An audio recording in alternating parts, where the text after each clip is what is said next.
Hello, Fries. Hello, Harrow. How are you both doing?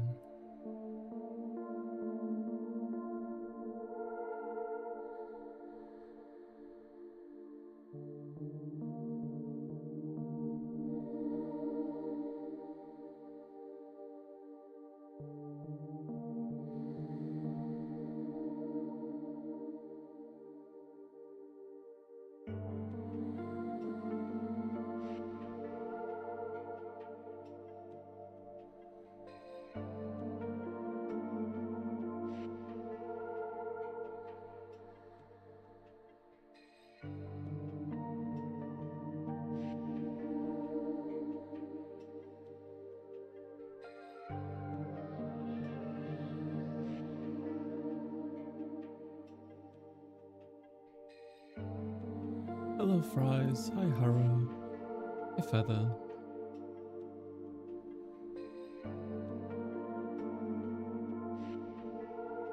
Hey, Townie. Which part of the intro is my favourite? That is a good question. It might be the Silent Hill 2 looking in the mirror bit, but it might also be one of the Signalis parts. Not this one though. I'm thinking of taking this one out, to be honest.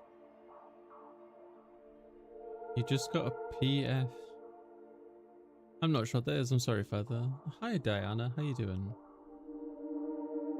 Yeah, I'm thinking of taking the dance one out.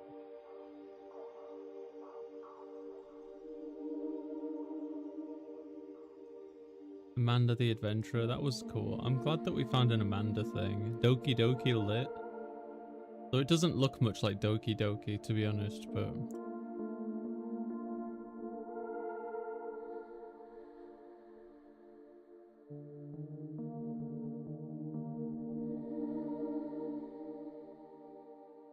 Little frame. There's a lot of good ones in here that I'm quite happy with. Hi James, how you all doing? That's with my older jeans though. They don't look as good as my new jeans. But if I wanted to, I could always refilm these.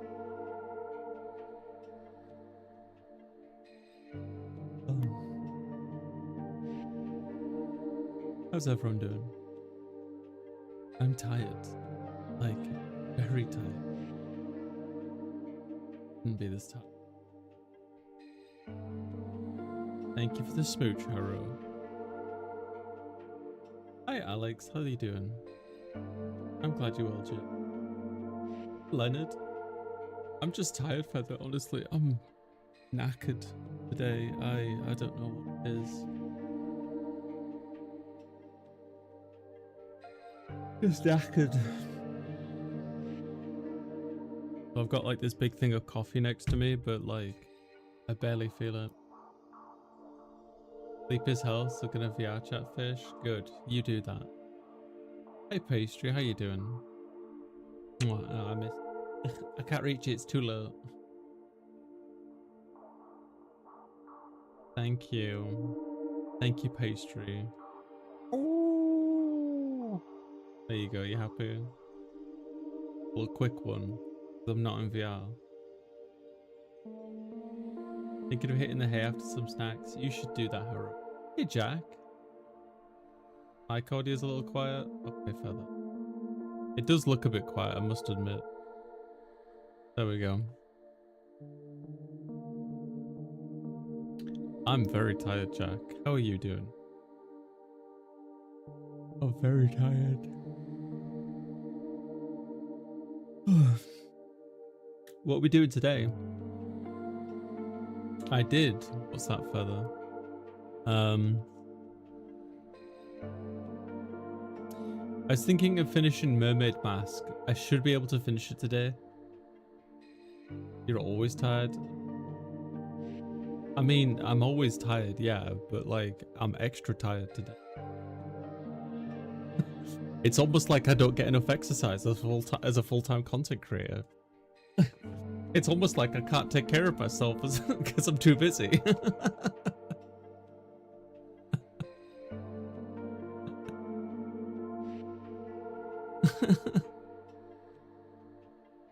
To go walkies, I should, Alex, but I usually don't have a lot of time, to be honest. You're right, I should. I should. Well, maybe in the future.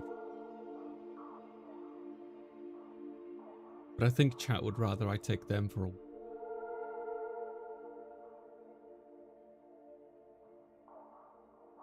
Hey, thank you for the follow and welcome in. You saw me on Twitter, is that correct, Dime? Would you prefer Riley? Demetrius Riley it is. Yeah, I made a Twitter post that's been blown up and it's just me howling. That's it. Of all the interesting things I've done on the internet, if I do say so myself, that's the one. Are we going to be in a leash today? Yeah, you will. No, not today, Fries. Not today. Makes sense. Honk call.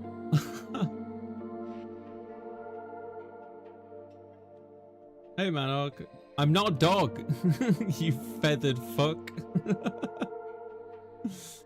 I'm a wolf. Dreadful.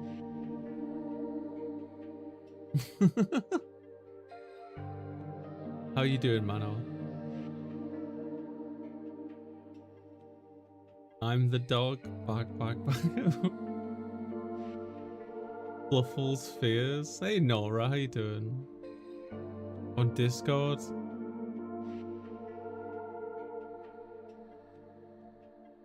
Feather, why would you send me a picture of that? That's so inappropriate.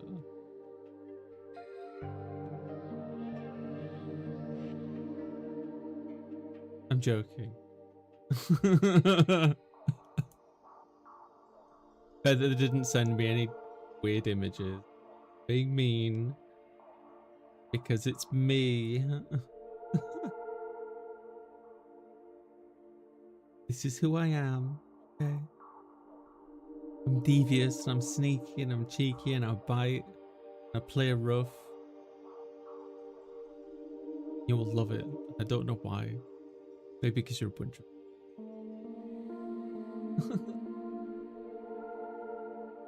I'm innocent. You're not innocent. Hell was that? I like furry cheetah, snow cheetah dragons. That's a lot of cheetah.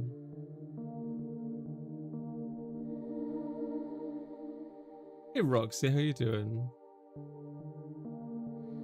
Let me give you some shout outs.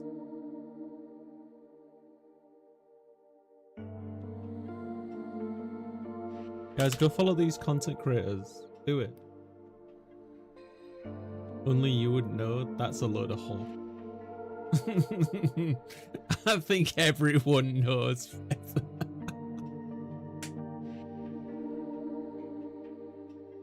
Like the world's best kept secret, except no.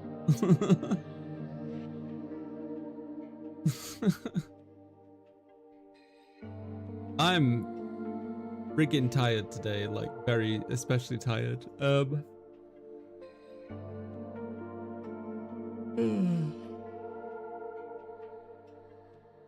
Thank you, Cairo.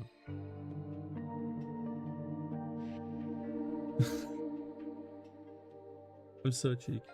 I thought we would play more Mermaid Mask because I really want to play it and finish it. We should be able to finish it today. Hi Zenovi, I'm knackered.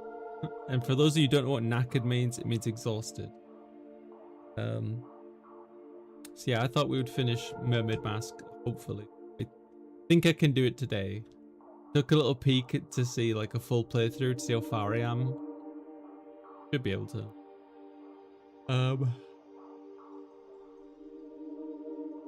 I'm just worried about being too sleepy. I'm dying, chat. I'm dying. Mwah. Hey, Tal, how you doing? Don't be me like Monday where I got heat exhaustion. Oh no, Feather. Oh no. Fortunate, take care. No worries. I'll be okay. I'll manage them. Knackered in stream. Yeah. Well, I'm Northern, Alex.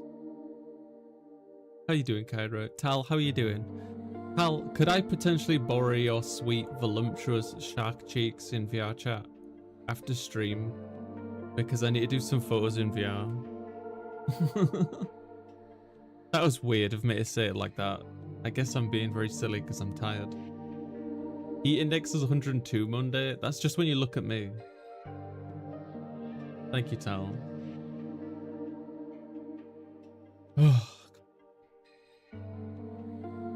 Tempted to put pajamas on, but like, no, I think not today. Ugh, God, my back hurts. What's happening in other news? Spider-Man film comes out at the end of the month. Looking forward to that. A new horror game released in early access today that I've been looking forward to for some time, but it has mixed reviews and really puts me off trying it. So I don't remember what it was called, but it's like a Dead by Daylight game, but you play as little wind-up rabbits, little wind-up toy rabbits. If that makes sense. What else? Oh, Cult of the Lamb is getting a board game, but I took one look at it, and there was so many components. I was like, no, this looks like, no thanks. I work outdoors, so it doesn't help, even though I drive an 18-wheeler. I can't drive. Very stormy outside. I have rain, thunder, plus ice falling down. Jealous. I usually just approach random furries like we're taking photos. Really, Alex? At work and muted, but still wanted to drop in and say, oh, thank you, Foxy. Let me give Foxy a shout. Oh, chat. Something amazing happened today. Let me go find it.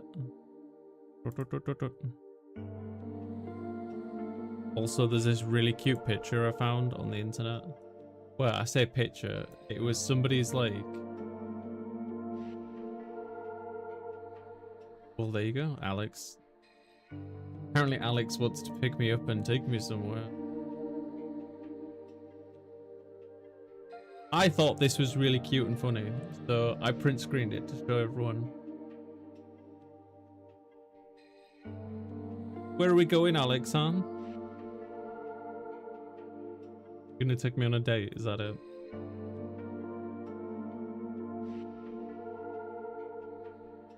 Hatch's plans? Fucking awesome. What, the picture on me? I also got my first hate mail. I'm a big time streamer now and furry.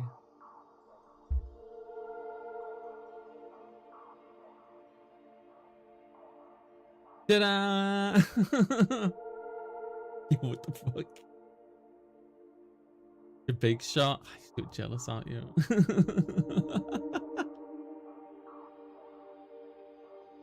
Made it big. I didn't respond to it because I'm just like, yeah, whatever. But I'm so cool. So dumb. Oh, absolutely, Feather. I'm not even gonna like. That's the most attention I'll give it. I just thought it was kind of funny more than anything. How nice is that? This top. The famdom.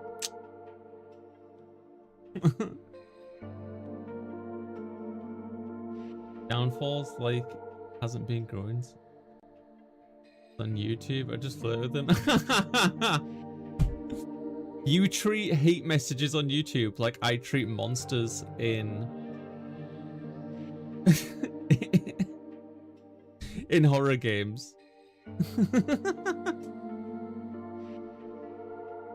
I'm that bitch. Funnel runners. What the hell is funnel runners? Hey Grifter, how you doing? Can't reach it, Grifter. You're out of luck. Better luck next time. I do have a bunch of games we're gonna play on Thursday. Also, if anybody remembers that Voodoo game, do you remember the Voodoo game that's really cute? I requested a key for the full game, so.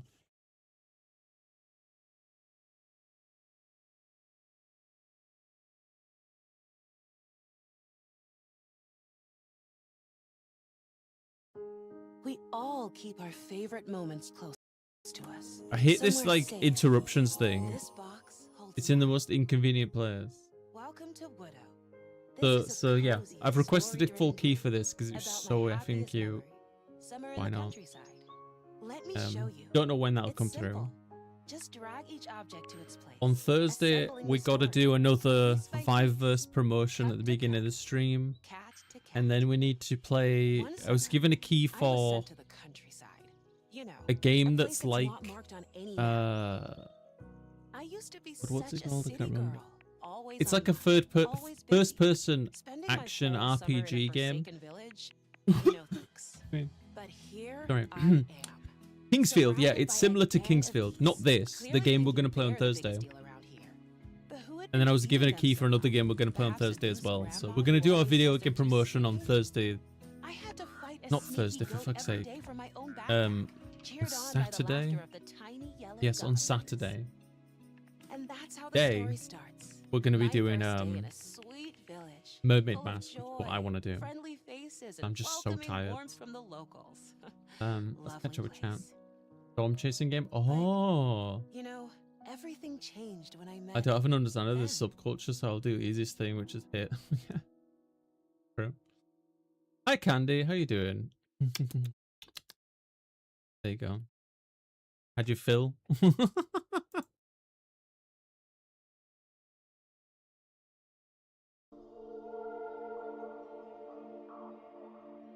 Game's absolutely awesome, isn't it? You joined the Discord? Oh, I'm so sorry, Feather. Hey Marshmallow, how's it going? Let me give you a shout out.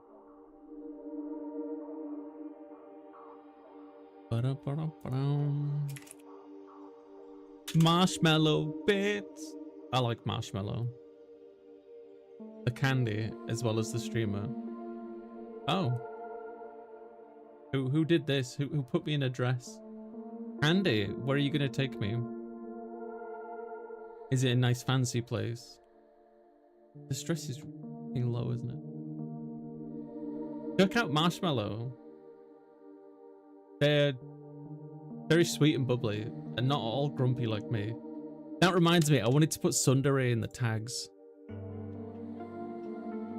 Right, which one of my tags is not good? I need to find out. Super. We've been over this. I'm not.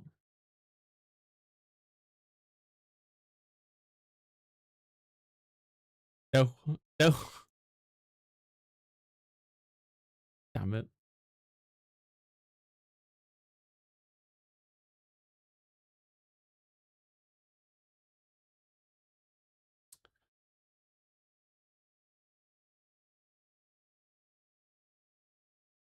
Super, how was your stream?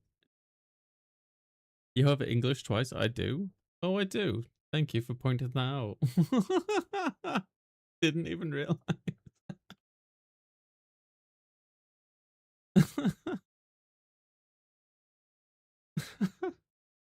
How was your stream, Super? What did you do? What did you do? Show me, teach me, tell me. Also, rate of love and respect. Let's kick out cultists and chew gum. What, you don't like cultists? It's also what she speaks and also where she lives. And English. What are you saying, Marshmallow? It was great today. Console release of Cultic. Cultic? What's Cultic? Welcome in, Micanthrope. How's it going? They speak Northerner? Northern? Yeah. Northern. Because I'm from the north. Yep. That's my name. Catacomb shooter. Oh. Grifter, why are you kissing my armpit? Care to explain?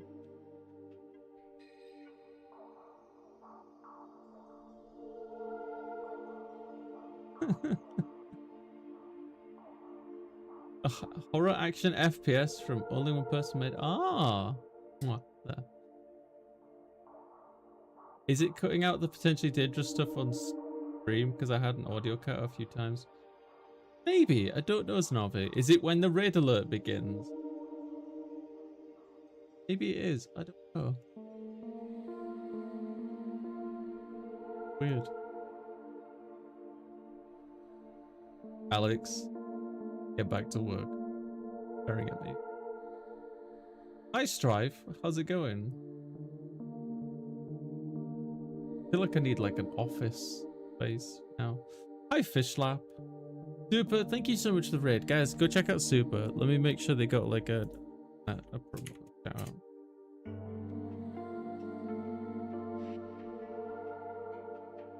Made a game so good, it's much better. Ah. Check out Super. Thank you, Super. Yes, and when you said cult. Oh, when I said cult? YouTube cancels out the word cult? Imagine playing Cult of the Lamb and it's just like, hey guys, check out this of the Lamb.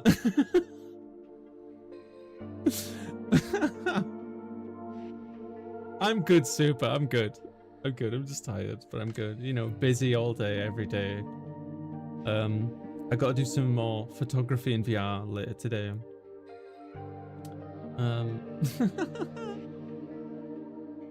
So that's why it's at the top. No, I moved it. Sure. Yes, you're fine. You're correct, Alex.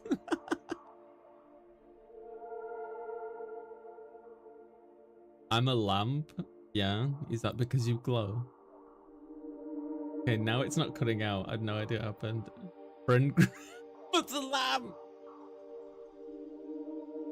Going alright, aside from the fact I think I got berry seeds stuck in my throat and it just doesn't want to budge. Oh, well, hopefully it doesn't take root. Should probably like go see somebody about that. You feel shiny today? What? Because you're like a 1 in 80,000 chance of showing up. Stupid Pokemon joke. God,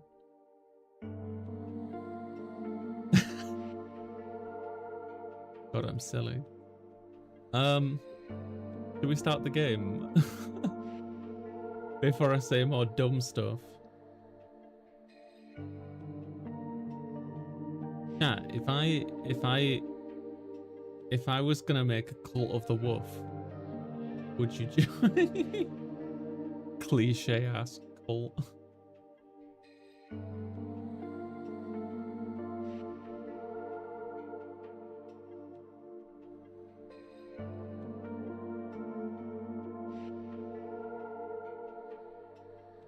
Sorry, I was just thinking about something. Yes, I'm gonna be joining a Twitch team soon. I'll be the ritual sacrifice. I'd literally join and sacrifice the people. Damn, y'all are so devoted. Oh my. I should give you praise more often.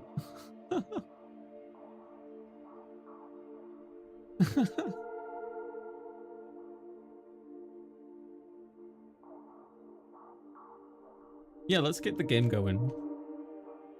It's lovely seeing you all so early in stream though. Cultist costs just 20 euros. It has 2 chapters and is 25. Wow. It's impressive.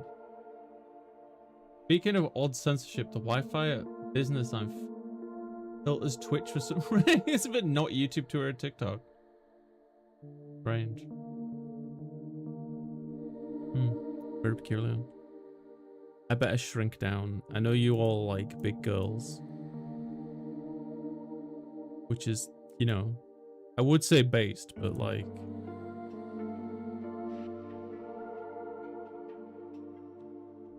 Who am I kidding? It's pretty based. It's just a not very unorthodox opinion. It's more like a truth. Small is good to get out. Get out. No, I'm kidding. I'm kidding. I'm kidding. I'm kidding.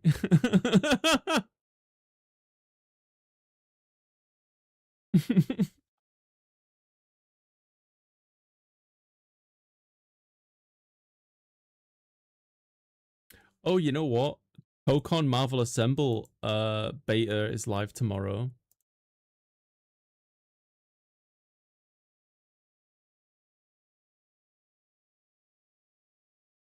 Looks.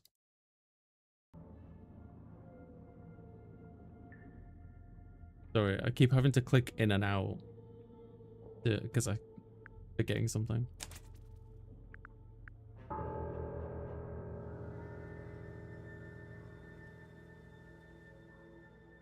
Okay, I'm gonna take my socks off, cross my legs in my chair.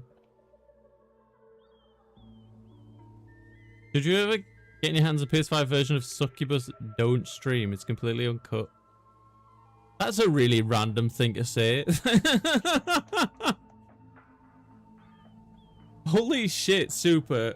Right, no, we need to hold the phone. What did you see, Super? What happened?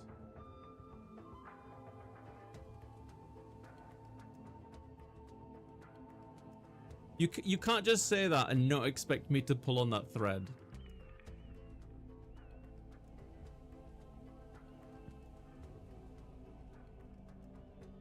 And did you check your Twitch clips?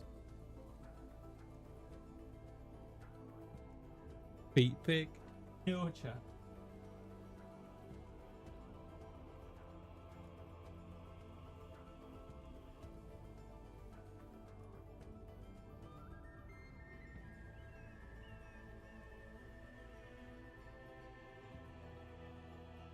You know, as full sex and is it a part of the story, like, or is it like a...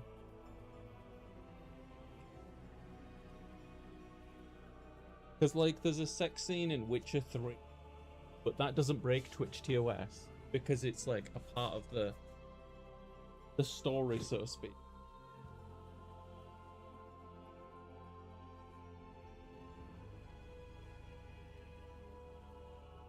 Yes or no, it's a gift. Okay, I'm in my pajamas now.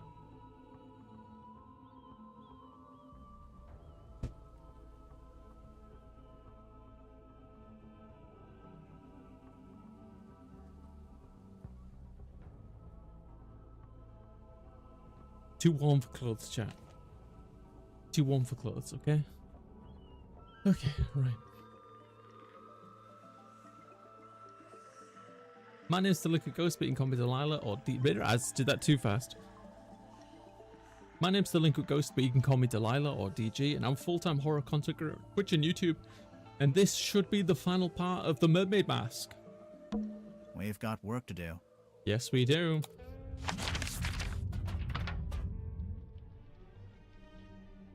Okay, right.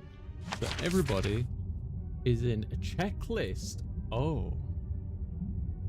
Well, I guess we should go back here and talk to them first.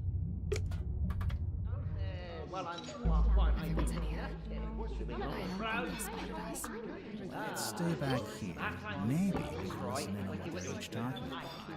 Eavesdropping? I never used that word, but yeah.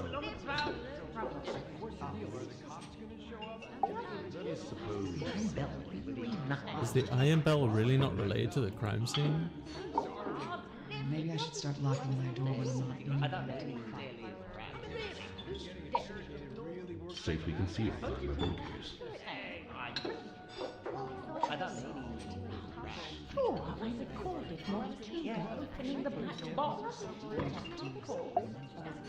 I was talking to how it's still in the pocket of Mom's jacket.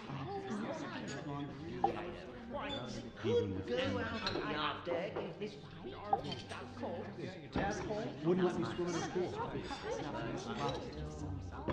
Interesting. Okay. This is like an investigation deduction game, Super. So we've got 8 things to look into.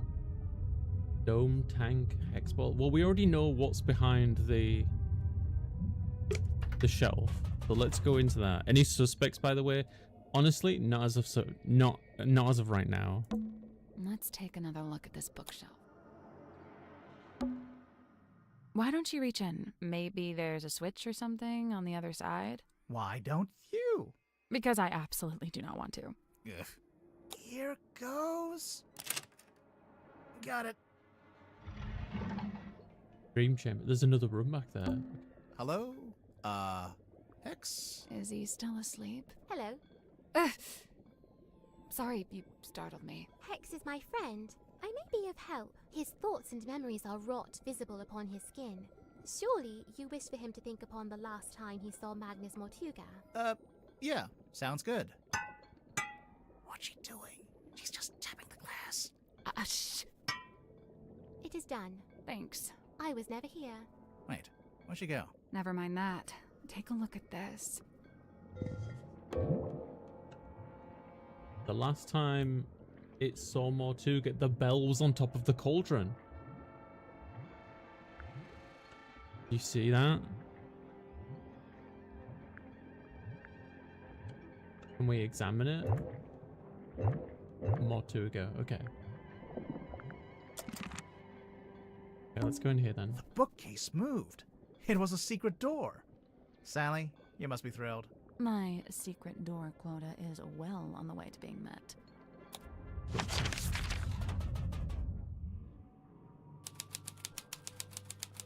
Look. Cabinet of Curiosity. What's that? 2 letters. 2 handwritten letters found in the Cabinet of Curiosity. The letters are written on note paper branded with Stone Inn logo. Dear Zacharias, how is your research going? Have you made any new discoveries about dreams? Silcom has been quiet recently. I may be going on a trip soon, an ocean voyage. Felicia has been trying to get hold of a particular map. She says it will lead to something really strange and interesting. She says it is something that could change our lives. I'm apprehensive about this. I think I like my life the way it is. Magnus. Dear Zacharias, the voyage turned out to be ill-fated. Since returning, I have been quite ill. I'm recovering, but I'm now afflicted with a peculiar recurring dream. I've drawn a picture. Felicia sold the ship and left town. I believe she took the opportunity to do these things whilst I was bedbound, but I could not argue with her. I cannot fault her for this strategy, for I would have demanded answers from her had I been able to. In pursuit of the answers I seek, I have entered a peculiar agreement, and soon I too will be leaving town. In fact, I'll be staying on board a submarine for a time. And now the reason for this letter. I would like to request that you accompany me on this venture. You could bring your equipment and continue your studies on board. There is plenty of space, and the voyage may have afforded you unique research opportunities. If you are willing, return to Silcom as soon as possible. When you arrive, I shall already be housed on the submarine moored on the dock. Important, go to the Stonetop Inn and retrieve the large stone cauldron from the cellar. Conceal it amongst your supplies and bring them all on board at the same time. I'll meet you on board. You can set up what is in currently the infirmary, and I will take the cauldron from you a little later, Mike. He asked the doctor to bring it with him? Must be, right? Is it a mask? I'm not sure, but if you laid it down flat, you could use it as a sundial. Hey, it's a crystal ball. On a normal day, that'd be worth a look, but I think we've already hit our crystal ball capacity. Hey, Aki, we're making progress. This looks like one of those metal masks they used to make prisoners wear. When did they do that? You know, the olden times. Right. Let me just boost the game volume a bit, guys. Be sec. Be better. Sorry for that.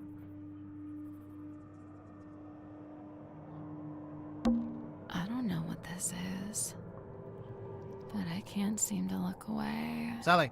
Hmm? You are getting hypnotized. Really? Cool. Cool. So, it's a unicorn skull? Slow down. Could just be a narwhal. A narwhal's horn is on the end of its nose. Oh yeah. Unicorn it is. Oddities. Knickknacks. Doodads. Assorted anomalous artifacts. Nice. Oddities. Knickknacks. Doodads. Assorted. Damn, what about these skulls? There's a bunch of little skulls. Oh, puzzle. Note the positions of the set labels. Chapter.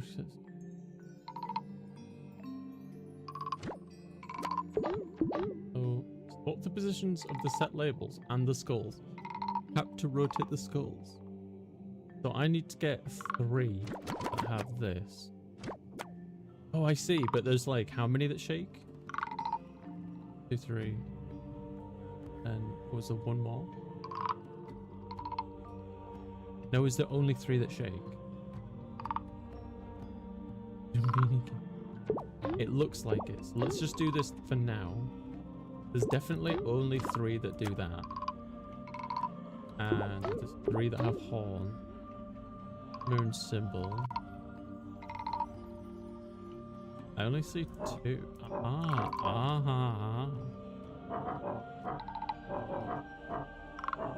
That's the one.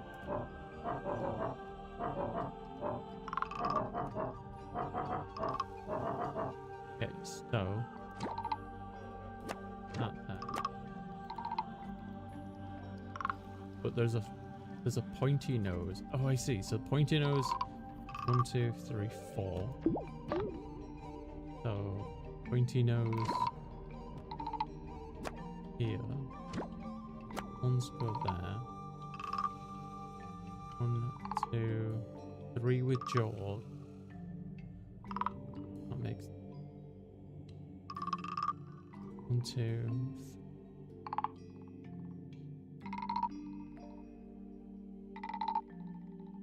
Did you play the Zombini games, did you? No, I don't think I did it. Wait, is there 4 that shake?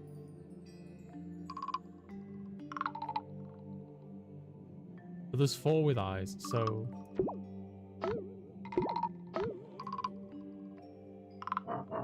yeah.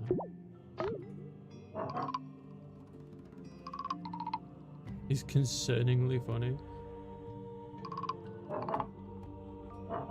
So these are correct. That's correct. Jaws. That's correct. That's correct.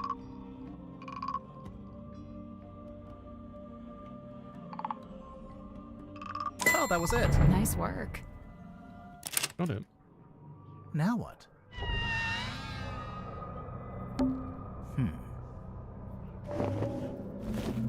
The Mermaid's Tongue. A strange leather mask known as the Mermaid's Tongue. It was found in the Cabinet of Curiosity. Is it a tool for understanding mermaid language? Okay. So that's 2 we've solved. Dome tank. Let's go back here. Another room down here. Oh, it's been... I thought it was a diving airlock, but maybe it's just a ballast tank? Only one way to find out. No water in it. Dome tank. Okay. There's a drain here. That must be how the room fills and empties itself with water. And don't touch that door. It goes right out into the ocean. I doubt you could open it if you wanted to. It's probably pressure locked while the room is drained of water. But if the room was full of water... Then yeah, you could use it to go outside. Rocks, complete with their own barnacles, seaweed, and starfish. I assume they're decorative, but they're real. Guess there's nothing else to examine. These claw marks? Why is there an upside-down dome attached to the bottom of the submarine? I guess it's a bit like a glass-bottom boat. So it's just for looking out into the ocean? Maybe. It's a real, actual treasure chest. Let's open it. Hold on. I'm just savoring the moment. And done. Be silly. Move the flags and pirates into the correct keyholes. Tap the pirates to rotate. Move the...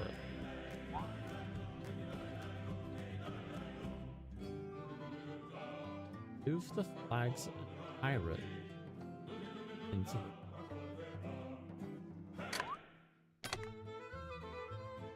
Do we know... Not move those.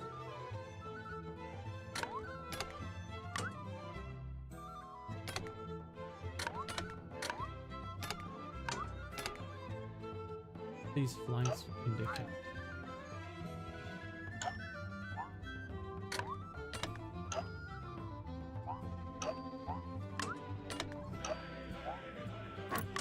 Oh, we can just like turn them. So... Oh.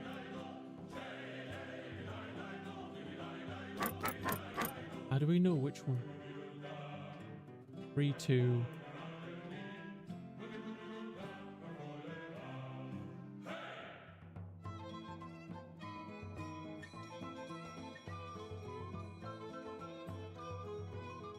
Two of them.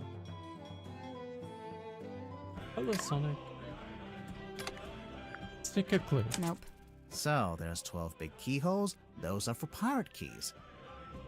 And each pirate key is itself a keyhole for the smaller flag keys. I noticed the pirates can rotate too. Yeah, I got all that. Am I supposed to just like systematically go through it? That doesn't seem very practical.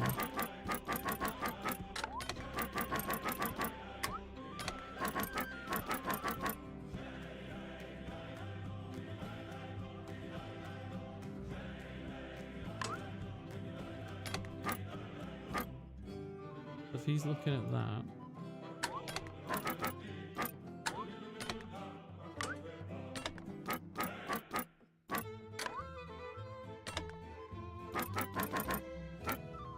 I guess that's For wrong. each pirate key, there's a flag key that matches it. But the pirate keys also need to be in the right positions, in relation to the colored lighthouses. So what's the...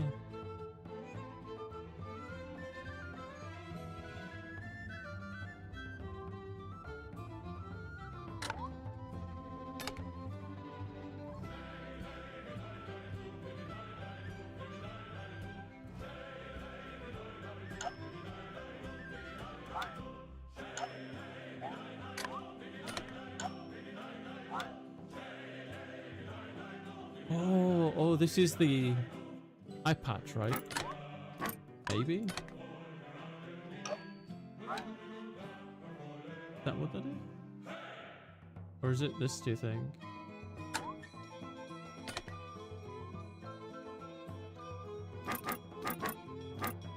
Let's get them in a line so we can see them better.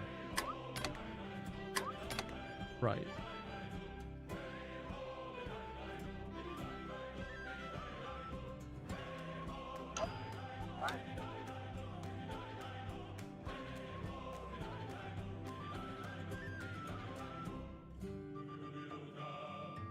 Two, 1, 3, and then 0. Not their rank, is it? Nothing. I think the flags represent views, as seen by the pirates. Mm-hmm. Specifically when a certain pirate is looking at a certain lighthouse. So it's like, oh, it's more of like a...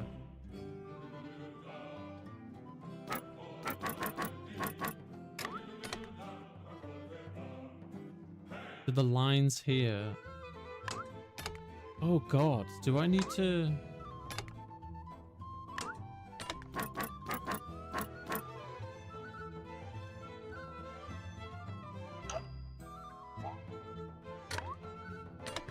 Like, oh, do I need to do something like this?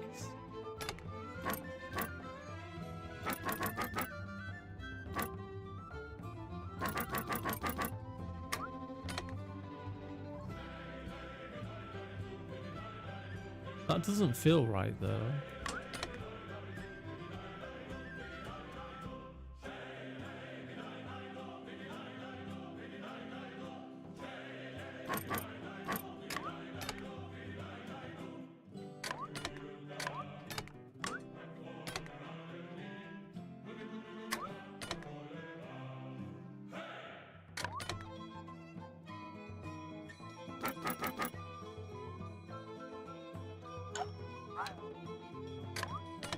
I don't feel like the pirates. Okay.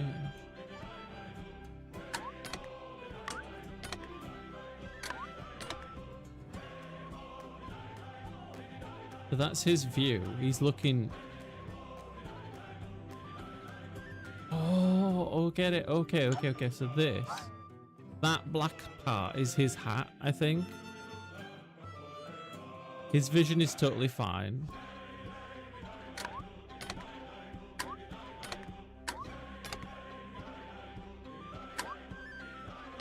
So for these two, he sees out the left.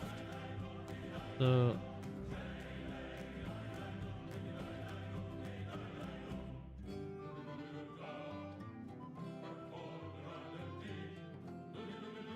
can't tell if these are right or not, because that looks right, but that doesn't to me.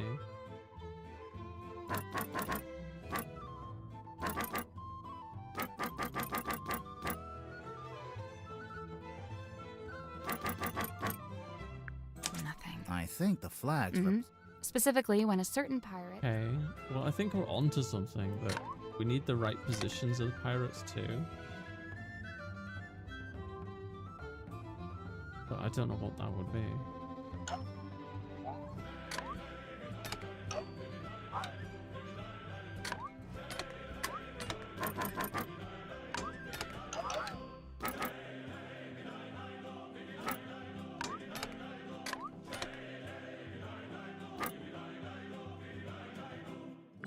Nothing. I think.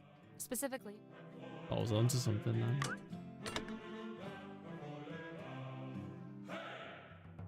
I'm confident that this is the right for this one.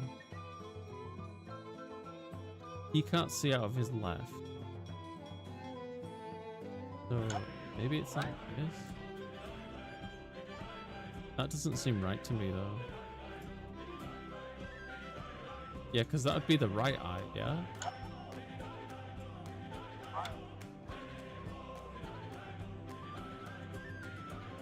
No, because that's like a telescope, isn't it? Like, okay. Nothing. I think. Okay, I think I've got the flags correct. But wait, how do they go now?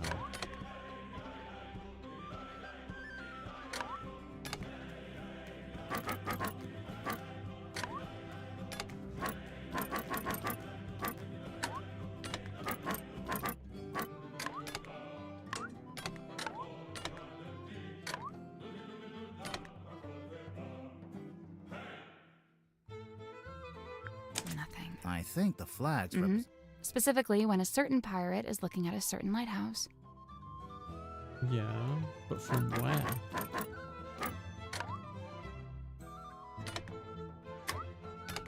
Got it. How? How did I do that? Nice work. I don't understand that puzzle. What's inside? Ouch. What happened? I cut my finger. There's something sharp in there. Ocean treasure. Pile of assorted ocean-themed treasure that was locked in the chest in the dome tank. I guess it was the coral that's sharp. It's weird. It's like a crystal. What's wrong with you? It's actually treasure. Coins, pearls, gems.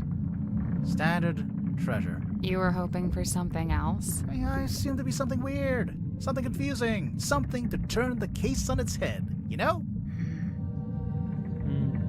Big heads in Ovi. It's the ladder. It wasn't easy. I guess it'd be easier if it was full of water. You know, you could just swim to the top. I'll stick with the ladder.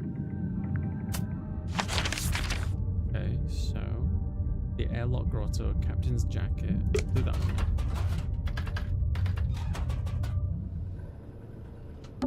Now Cynthia's not here, we can finally take a closer look at that jacket.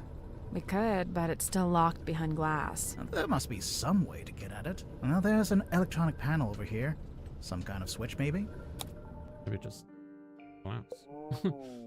Drag the 9 metal pieces into the correct position. Oh, interesting. How do we know if it's the right?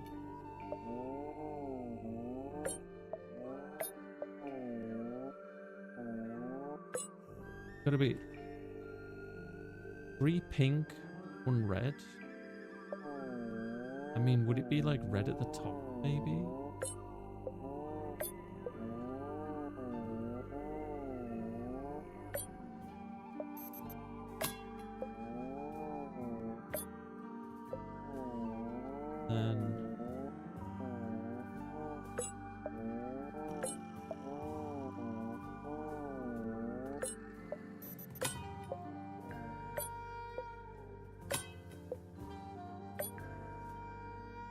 then we're still missing another one, aren't we?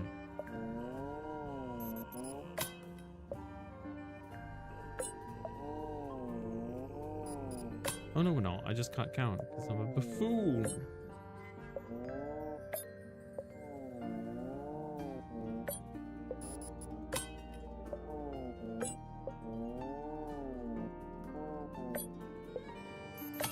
Okay, well this one's gonna be a problem.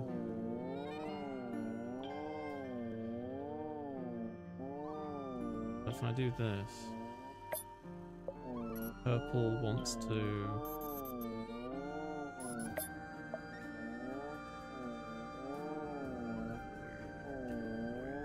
What if can I put it here?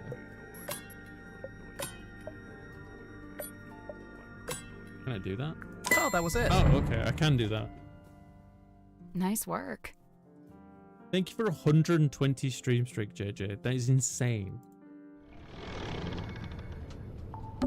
I've been dying to check in the pockets of this thing. Oh, hey, there's something bulky in here. Ooh, it's a radio. It's just like that one we found in the captain's cabin. Well, almost. Where have we seen this path before? Second radio was found in the pocket of the captain's jacket. Oh, is this her mum and this is her? That's where we've seen that. You know, maybe we should go back to the mess hall. I thought we were avoiding it. Everyone's in there right now. Yeah, well, that's exactly why it might be useful. Because we could use the radio, get more information. Anyway, you know, it's quite rare. Well,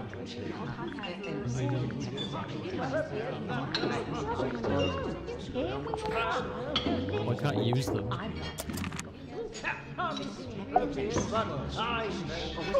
recorded more not related. We all are. But how it's still in the pocket of Mom's jacket. Maybe I should start locking my door when I'm not in it. Safely concealed behind the bookcase. Tadpole wouldn't let me swim in her pool.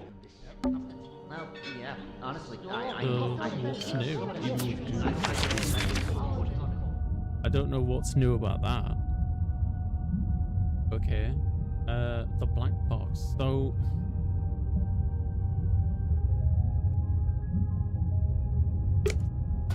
What did it mean to Zelf? Thank you. You don't want to take another look in here? I do, but let's finish the check. Zelf, thank you. How you doing, Zelf? Oh, there you go. Okay, don't get used to it. How's it going, Sig? I guess now we can get outside. Yes, we can go here now. Have to go. No worries, Super. You have a good night, okay? Thank you so much. Thank you. Holy Grimoire, there's a giant wooden woman tied to the back of the submarine. I was wondering if they kept this. I half expected to find it inside the submarine somewhere, but it's too big to fit in the storeroom, I guess. It's the figurehead. An old wooden figurehead from a sailing ship is tied to the back of the aft deck. Isn't it the stonemason thing, maybe?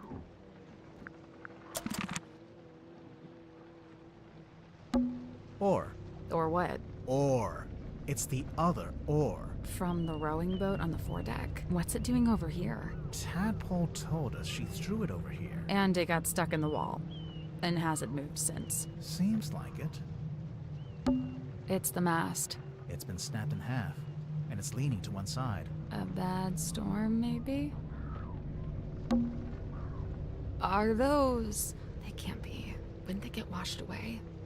It almost looks like they're burned into the wood. They're permanent. What? What's this?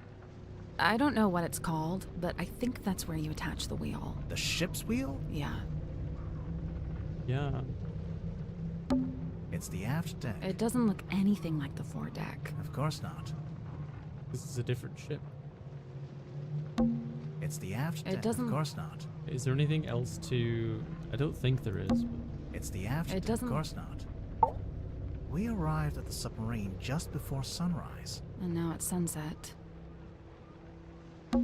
It's the door leading The back. one part that actually looks like it belongs on a submarine. There's a big metal latch, but What? it just seems odd that you'd be able to latch the door from the outside. Huh. Okay.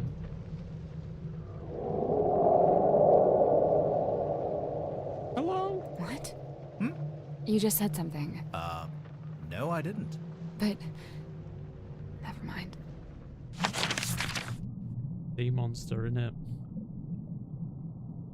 The ship doesn't make sense. Yeah, because it was an incomplete submarine that has been added to, and now it's just kind of a mess of like 3 different ships.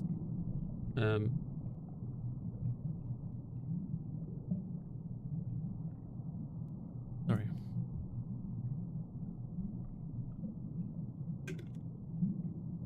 Right. The iron bell. That's not the one I want.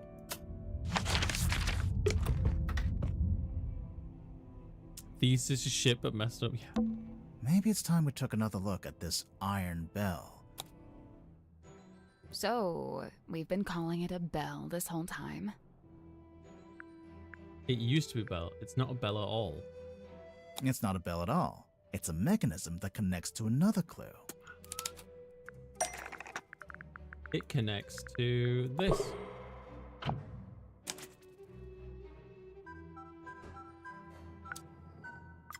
The hanging part slots into to lock or unlock the cauldron. To destroy it, to dismantle.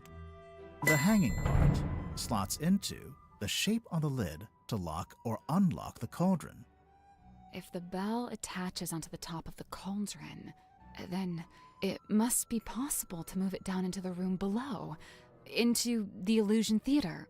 What are you suggesting? We carry it along the hallway, down a ladder, along another hallway? No, there's gotta be some simple way to do it. Yeah. Let's take another look at this room. Oh, there's like a pulley system. A series of ropes. They're for hanging the bell from the ceiling. Yeah, they're for a bit more than that, I think.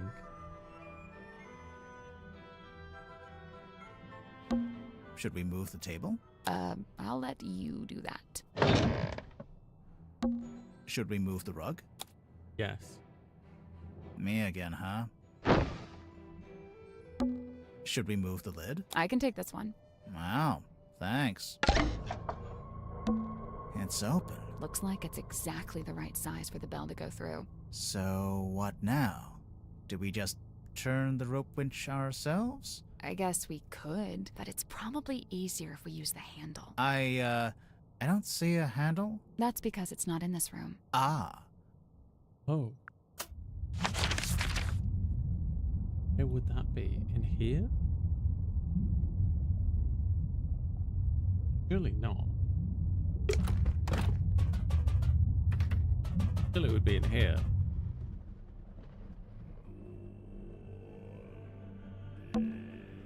You don't want to take another look in here? I do. But let's finish the check. Okay. You don't want to I take... do. Okay. But let's...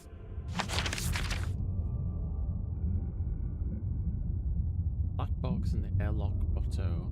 I don't remember where the airlock grotto is, to be honest.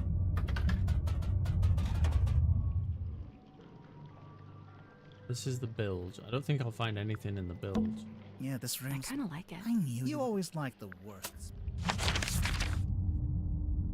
Black box. Thank you for doing the vibe first thing. Thank you.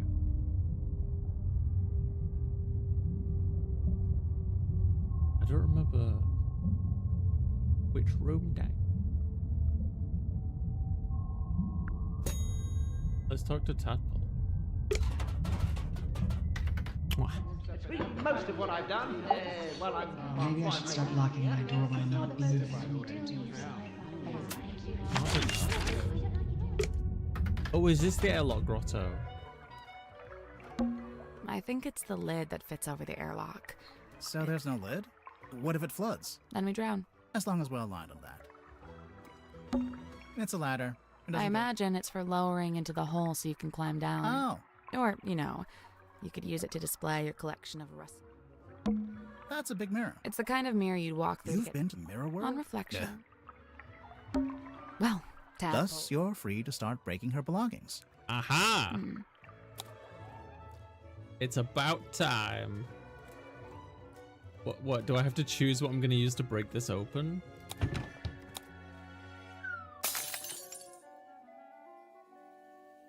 Now we can finally take a proper look at this. Let's read it. Curse in the Cauldron. A small room within the bowels of the ship, his lifeless body lies in the shadow of an ancient stone cauldron. The cauldron's heavy iron lid was never been unlocked, never been opened. For all his strength, he ultimately proved powerless against the lure of the unknown. On this morning, the cauldron has been unlocked. On this morning, it is wide open. And that's the scene of the crime. It is understood that Party A commissioned a Mr. Donovan Drummond to construct the Mortuga submarine by combining parts from two other vessels. Party A claimed to have paid for this transaction alone, and thus was the legal owner of the Mortuga submarine, despite its name. However, one Cynthia Seafoam has now provided evidence of how exactly Mr. Drummond was paid. It transpires that Mr. Drummond was paid with the deeds to the Stonetop Inn, which belonged solely to Party B at the time of the transaction. Okay. Well, that looked familiar. It's a secret third page of the command contract. Secret second page, technically. Yeah.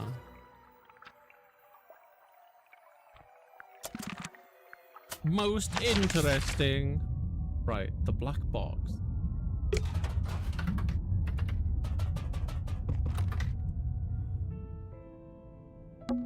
There must be a way to get this open. We'll just have to hope we stumble across the answers somewhere else. I wonder if there was something we missed in Mariana's room. You know, the cargo hold? Yeah, let's go to the cargo hold. All the way from one side of the ship to the next. It's a pizza oven. No. Right. No, that's you not what I could want. put a pizza in. It's Mariana's tent, and she's not here to stop us looking inside. So, is there anything in there? Yep, a mushroom puzzle box. A what? Oh, hello. Rotate the sun around the board. Select the correct number combination.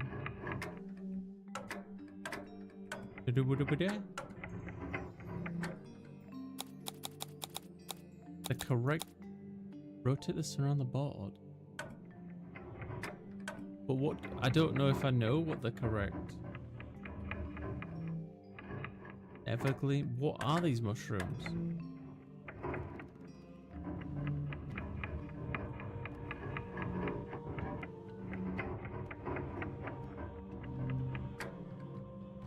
Like, I understand the concept, but I don't know how to identify these mushrooms. Illuminite.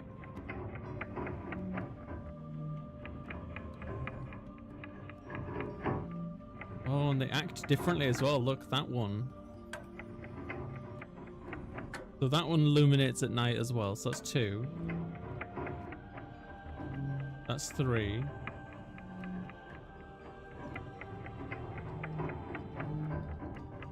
So I think there's 3 of this. Never Gleam. Oh wait, no, there's another one there, so that's 4.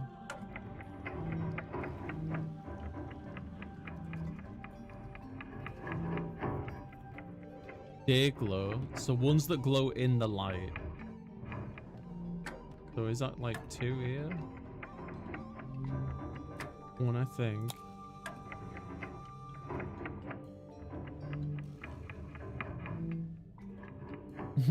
My brain.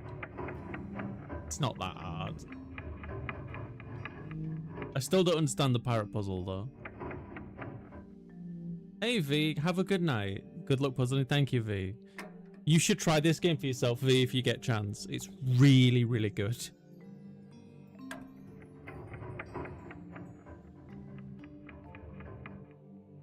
Evergleam. Evergleam would be like, it glows all the time.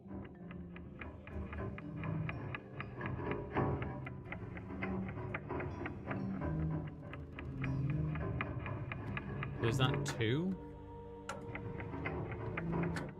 I think. And then never gleam. The ones that never glow. 1, 2.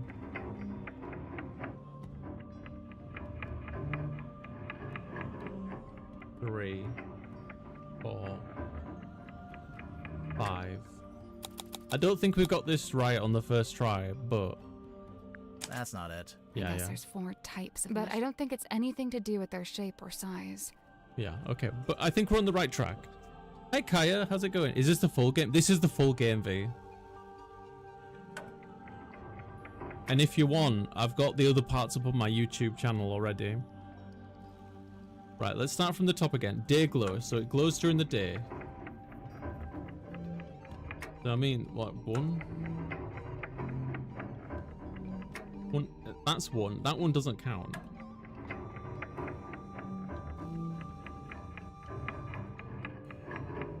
2.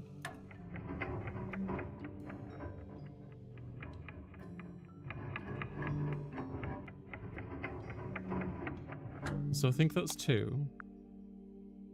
Well, this is the second one in the series, Elf, yeah. But I don't think you have to have played the first to play this one. They do reference the first game, but I don't think it's that important. Illuminate. So those that glow at night. 1, 2, 3, 5. Never gleam. Mwah. You beat me. And those that never glow. So 2, 3, 4, 6. Thing. Hey, Nix. I guess that's wrong. Some of the Oh, I'm getting mushrooms there. glow in the light. Some glow all the time, and some never glow at all. Got one eye open. You're okay. How you doing today, Nix? You sleep well? What's the first game style? Tangle Tower. Right. T. Never. So 1 here. 2 there. 3.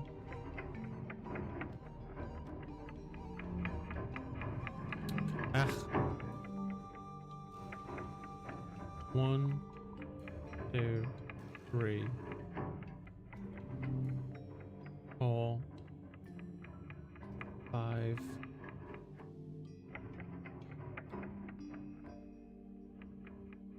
So I think there's 5 of this one. Nothing. Pick a mushroom. Right. Then we should be able There's to... 14 mushrooms total. Illuminate. So those that glow in the night. So 1,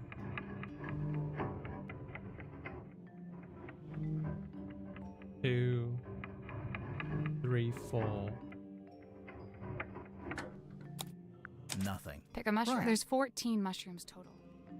Tetra Grumar is the first one, Tango Tower. Oh, really? But Sally's not in the first one.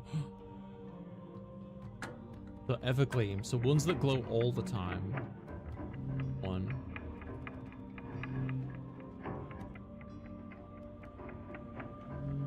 2. 2. So then day glow. So those that glow in the day.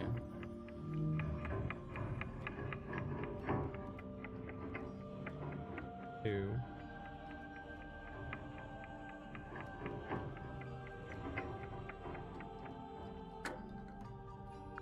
Nothing. Pick a mushroom. There's 14 mushrooms total. Nothing. Pick a mushroom. There's 14 mushrooms total. Oh, that was it. I just miscounted the last bit. Nice work. It opened. What's in there? It's a little plastic thing. Oh, wait, I know what this is. It's a tape from Mariana's dictaphone. Come on, give it. Hey, listen. Stargazing. Oh, sorry. This tape. Hello, who's this? My name is Magnus Mortuga. Oh, yeah? Just happen to have my number, do you? Listen, buddy. I'm not lying to you. You and I share a mutual acquaintance, and she has informed me of your skill set. I wish to hire you, and I believe I have something I can offer in payment. I'm listening. What are you after? I'm in need of information. Information about a woman named Felicia Stonetop.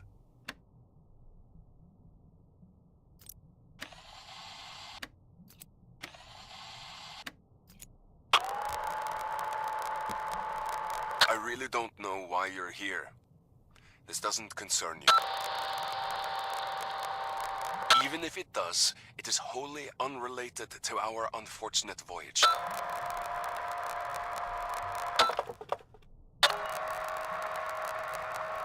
It doesn't open that way, it slides out at the side. Let me do it.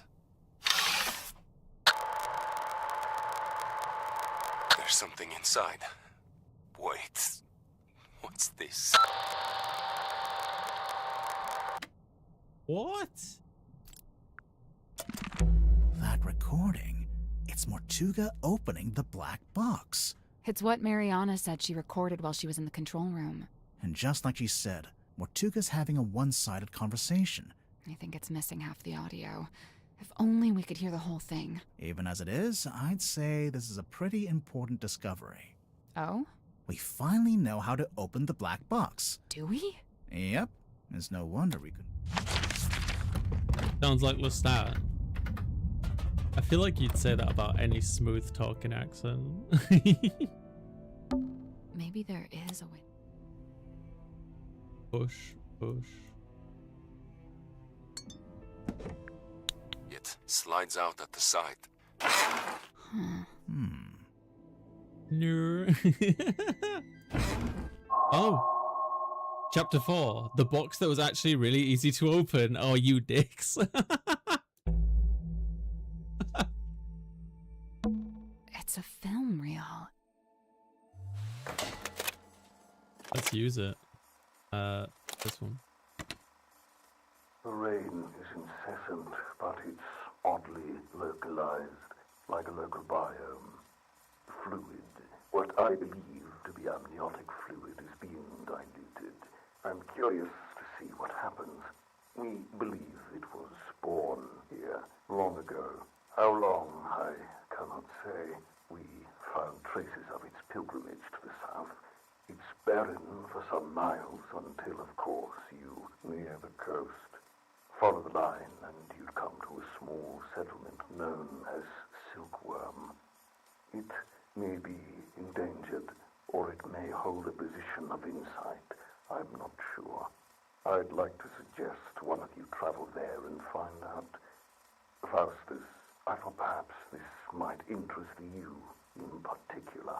Ask for a man named Solomon Stonetop.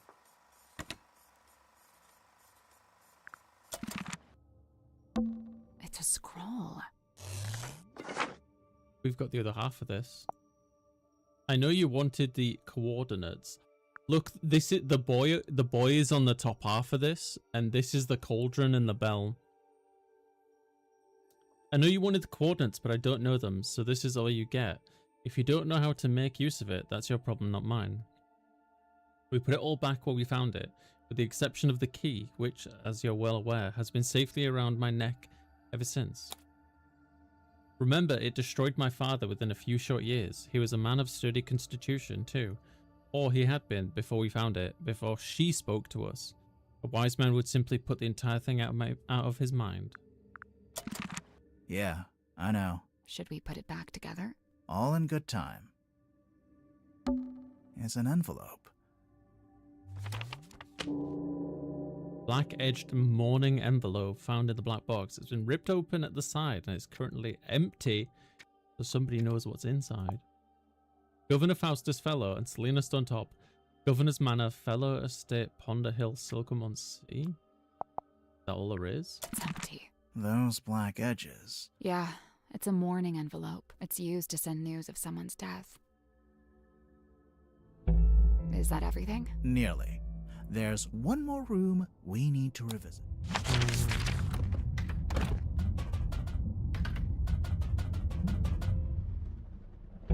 Well, here we are.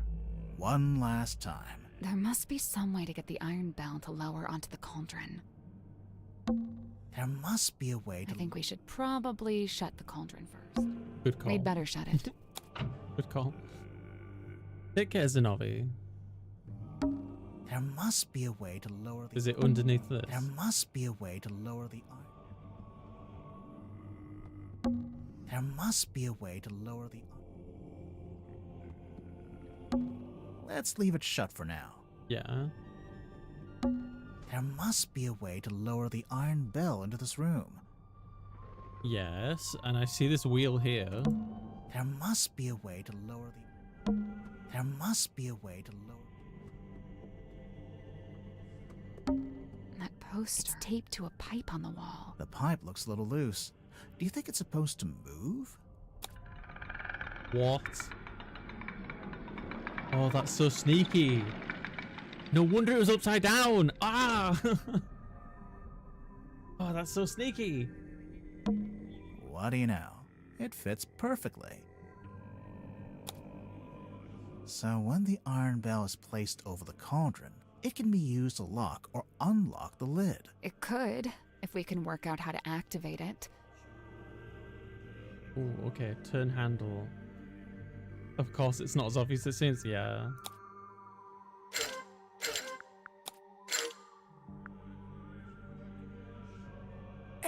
I can't quite reach both handles at the same time. Maybe if my arms were a little longer. You know, you don't have to stand there with your face pressed into it. I'm not. Because there's two of us. We can take one handle each. Oh, right. Oh. That little metal part isn't supposed to be there, huh? I wonder. Fragment. Small metal fragment is lodged into the bell. Okay. Chapter 5. Wow, we beat 4 really quick. The unveiling of the Illusion Theatre. A murderer and a thief? Let's put this together, shall we? Go ahead. So, Mortuga opened the cauldron in order to take something out of it. And that's when he was killed. Okay, but how was he killed? The thing inside the cauldron, the stone cauldron. The iron bell. The iron bell. Was it a mechanism on the bell? The iron bell. We know that the cauldron lid is unlocked by that screwdriver kind of thing on the iron bell. And so, if Mortuga wanted to unlock the cauldron, he'd first have to lower the bell into this room, like we just did. You know, we've actually got evidence for this. First-hand evidence, no less. First-hand evidence to confirm Mortuga lowered the bell. Would it not be the poster being upside down? Is that it? That's not it. Oh, okay. I thought it might have been the poster upside down. Was it the fact that the moon vial was in the room? Nope. No, okay, so it wasn't the fact that the moon vial was in the room. Eyeball key.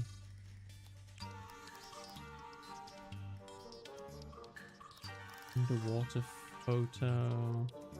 Life-size doll.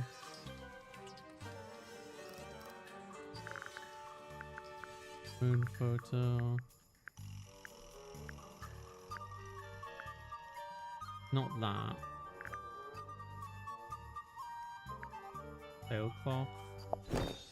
Nope. Oh, no. That's not it. Not the painting. I already tried this, didn't I?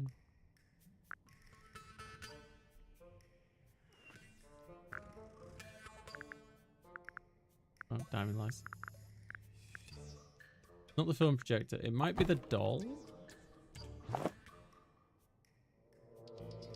That's not right. Nope. Not that. Finished it that. Maybe it is the pipe. That's not it. Something or someone showed us a vision of Mortuga and then, but oh. Was it X button? There it is. Hex had a memory of seeing Mortuga through the window of the Illusion Theater. Oh, yeah. Look at that. The dark shape that lowers down in front of Mortuga. That's the iron bell. Must be. But then to actually unlock the cauldron, you have to turn the handles on both sides of the bell. Yeah, well, we just did that too. It was easy.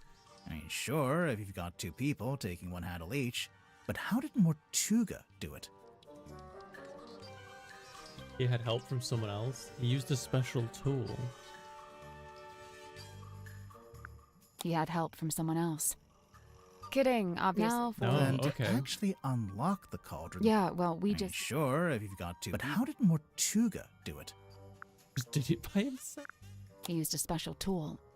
You sure about that? No. But No, he just did it by himself. Unlock the Yeah, well, we just... Wow, okay. Sure, but how did Mortuga do it? Hey, Cash. He did it by himself. You think? I'm pretty sure, yeah. There's even a record of him trying to do this once before. Is there? What kind of record?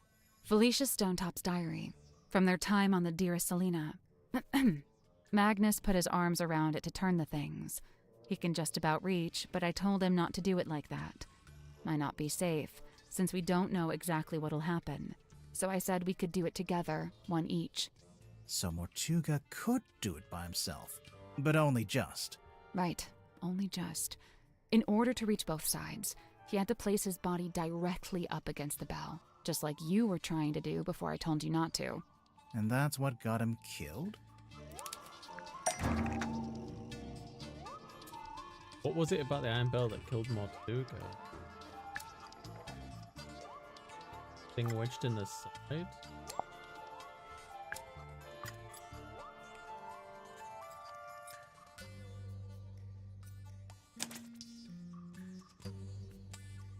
How did the iron bell kill Mortuga?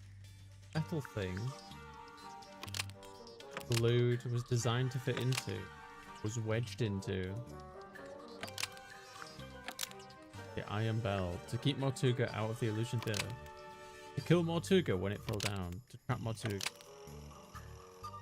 kill Mortuga when it rotated round, when it shot forward.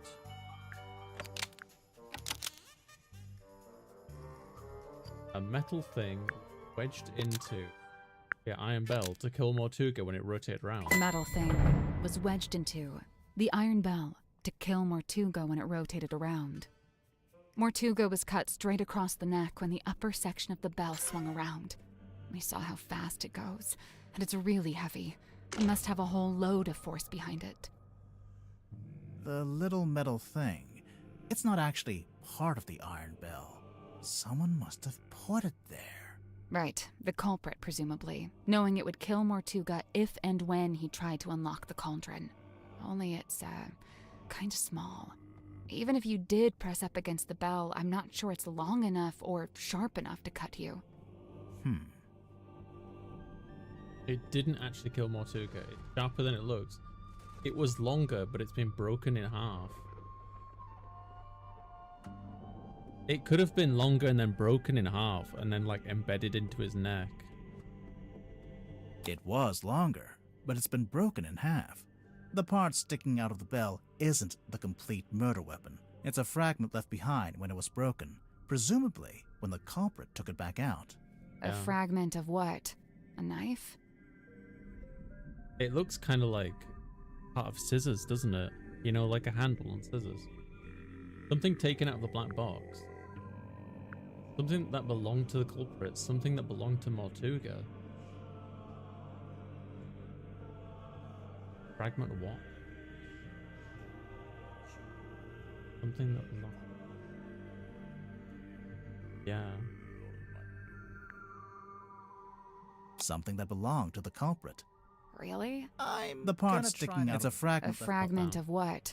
A knife? Something that belonged to Mortuga. The part sticking it's a fragment. A fragment of what? A knife? Taken out of the black box. Hi. Something taken out of the black box. It was something taken out of the black box.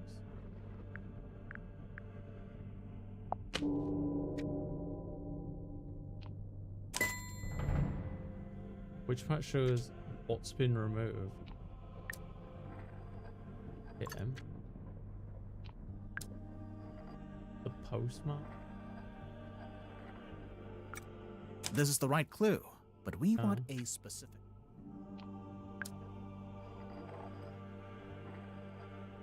The address. That doesn't. This is the right clue, but let's be. X. This is the right clue, but let's be. This is the right clue, but we want to. What am I missing? Oh, look, it's there. I was right. It is. The envelope's empty now, but there's an imprint of what was in there when Mortuga first opened the box. It's pretty clear. You can see exactly what shape it is. Okay, but what is it? And why was it in that envelope? A pair of scissors. A pair of scissors. Yeah, let's do that again. The envelope's empty now. It's pretty clear. Okay, but what is it? And why was it in that envelope?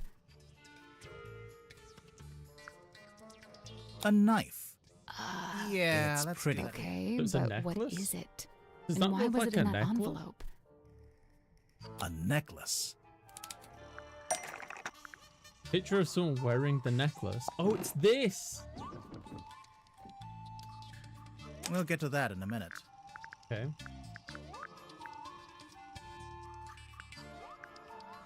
So, is it this? Yeah, there. It once belonged to Felicia Stonetop. She's wearing it in the painting. I'm pretty sure she is, anyway. I don't know. It doesn't show the necklace very clearly. It's half hidden in her dress. The full shape of the.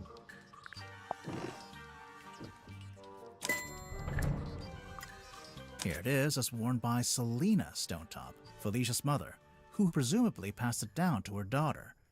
I'm assuming that's why it was eventually sent back to Silkworm, back to its original owner after Felicia died. So, the mourning envelope was sent to Fellow Manor, and then Selena, or Governor Fellow, or whoever, they put it in the black box. And then eventually Mariana comes along, finds the box, brings it onto the submarine, and hands it to Magnus Mortuga. Who then opens it while he's in the captain's cabin with the culprit. Evidence on Mortuga opening the black box while he was in the captain's. Well, that would be this thing. Yeah. Which part?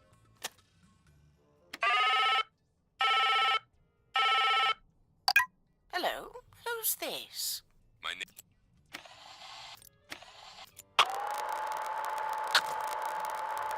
I really don't know why you're here. This doesn't concern you. Even if it does, it is wholly unrelated to our unfortunate voyage. It doesn't open that way. It slides out at the side. Let me do it. There's something inside. Wait. What's this? But what happened next? Well, we know Mortuga didn't stay too long in the captain's cabin, since Mariana told us he came back into the control room. So, maybe Mortuga left the culprit in the cabin with a necklace? And that's when they could have wedged it into the side of the iron bell, so that if Mortuga attempted to unlock the cauldron by himself... It would be the last thing he ever did. Why? There's something I don't understand. What? Mortuga opened the cauldron in order to take something out, and that's when he was killed. Right.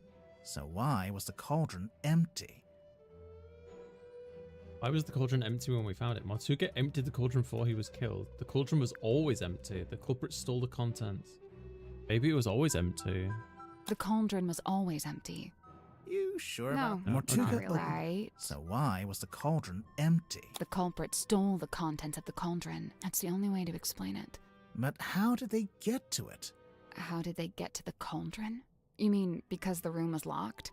Well, not technically locked, but Mortuga turned the wheel to shut the bulkhead door from the inside, and he shut it tight, probably as tight as he could, and by all accounts he was pretty strong. Mortuga tightly shut the bulkhead. The culprit didn't need to use the bulkhead door. Ooh.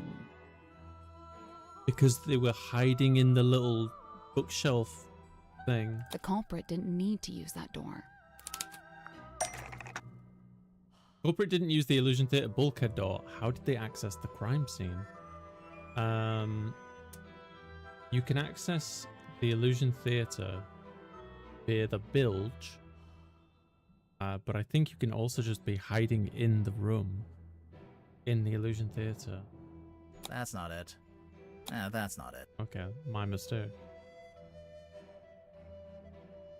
They must have entered from above. Oh, then it's the captain's. I just can't read. They came in via the captain's cabin. You know, through the hole in the floor. Surely Mortuga would have made sure nobody could get into the captain's cabin. How? How did Mortuga stop people from going into the captain's cabin?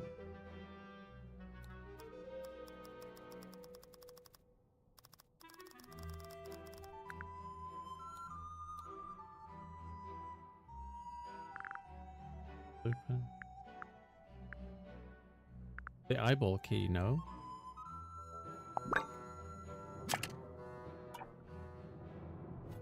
He had a key, he would have locked it.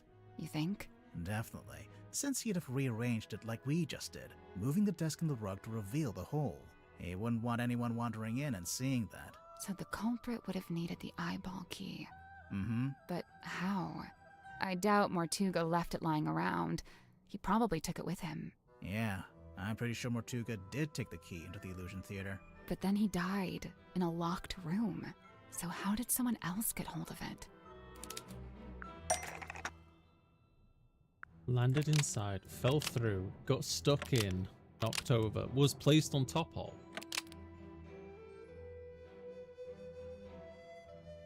How did the culprit get hold of the eyeball? Mortuga's blood went down the vent. The eyeball key fell through the vent under the cauldron and landed in the bilge. The eyeball key fell through the vent under the cauldron and landed in the bilge. It fell into the bilge? Remember how it smelled kind of weird? That's the bilge water smell. So the eyeball key just happened to roll across the floor and into the vent? No, it didn't happen by accident. The culprit used the air to blow the key. The culprit tilted the submarine? Yeah. The culprit tilted the submarine. As that happened early on. Hi Rose, how you doing? How did the culprit tilt the submarine? Ship's wheel? Presumably. The valve wheel is this one, is it not? Making the submarine surface tilts the front end up and the back end down. They moved the whole submarine just for that? Yep. Did we, have any evidence for that? Aside from most of the suspects mentioning it in their statements. Oh yeah. Anything else? Evidence that the submarine was surfaced shortly after the murder. The phenomena observed at the crime scene. A clue found in the control room. A clue found in the crime scene.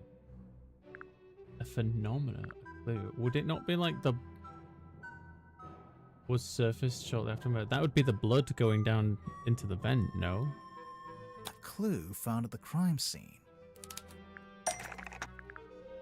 Object found at the crime scene. There's evidence that the submarine suddenly tilting. The moon file breaking, perhaps?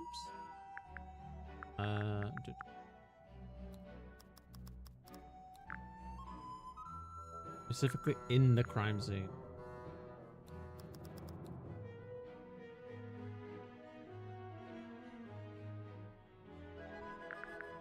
Life-size doll, perhaps?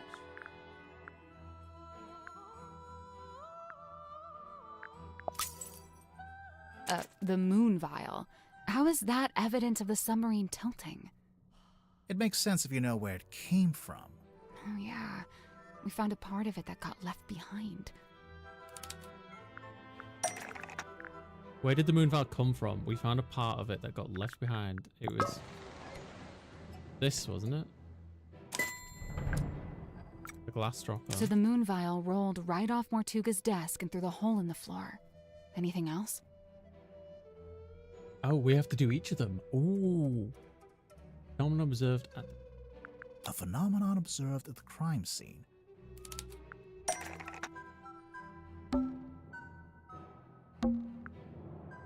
Mortuga's blood. It pulled out first, but then started running down towards the bilge vent. Anything else? A clue found in the control room. Who found the control room? That's evidence of the submarine suddenly surfacing. It could be the captain's log. I just want to have a little... North compass. Ship's wheel.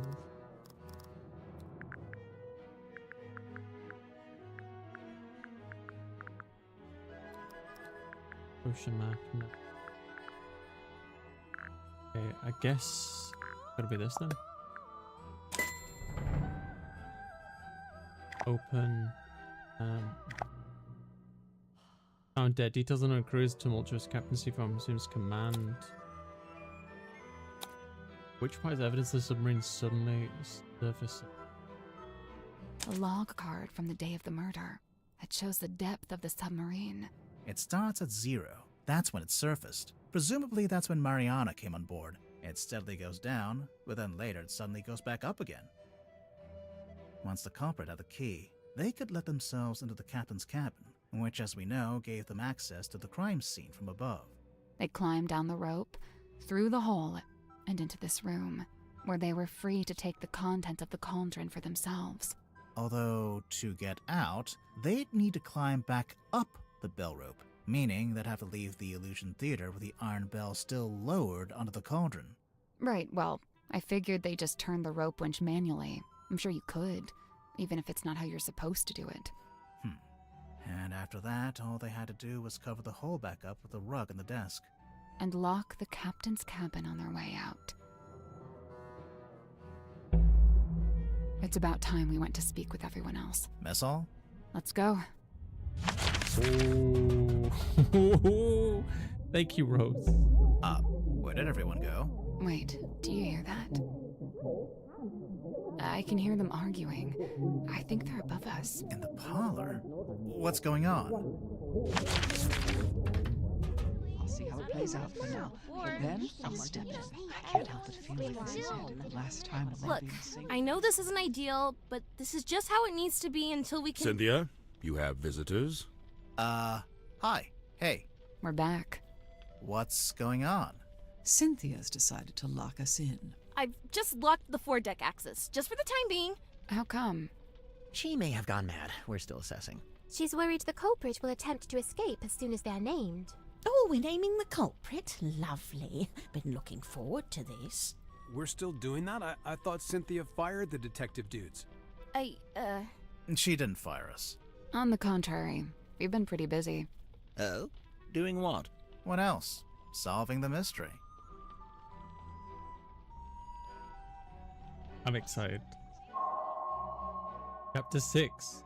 The Murder of Magnus Mortuga. Report. I know thy task is grave, but use a gentle hand, for we are frail and fragile souls. Fine. No promises. Although I can't confirm she ever had it to use in the first place. Who is it? How? Why? We'll get to it. What's the holdup? We're all here, aren't we? I just want to see what they all say. You have been inside my cabinet of curiosity. How did you know? The guilt is written on your face. You refuse to meet my eye. I'm sorry, everyone. I know. Ooh. I've got everything under control. That's exactly what people say when they don't have everything under control. Still, for a minute. I can't say I like being locked inside the submarine. You feel like you might want to try to escape? No more than usual. You couldn't escape even if the foredeck hatch was open or floating in the middle of the ocean. Ah, but what if I've chartered a rescue helicopter? Have you? No, but what if? I'm sorry, He's everyone. cheeky. I know this is You say you've solved the mystery? Yep, all wrapped up with a bow. Impressive. What now? Dramatically point at the culprit? Ha ha, it's you, etc. That's not normally our standard protocol, no? Maybe it should be. Sounds fun. I'm being unreasonable, really. I'm sorry, You know, everyone. we really do have the perfect setting for this. In terms of literary tradition, I mean. The parlor? It's textbook. Really? Not any more than you were before. Oh man, I thought you guys were like gone. It's only been an hour. I'm not sure Dirk's developed object permanence yet. Hey, I don't know what that means, but I'm gonna assume you're being rude. So who do you think it is, chat, and why? Sorry, everyone. I know. So what are we looking at? Do you have the murder weapon? No. Kinda? Right, kinda. Cynthia, maybe you should have fired them. No, look, listen to me. Mortuga was killed by the mechanism of the iron bell. It lowers onto the cauldron and they fit together. It's a big mechanical lock. Right, and there's this little metal thing wedged in the side.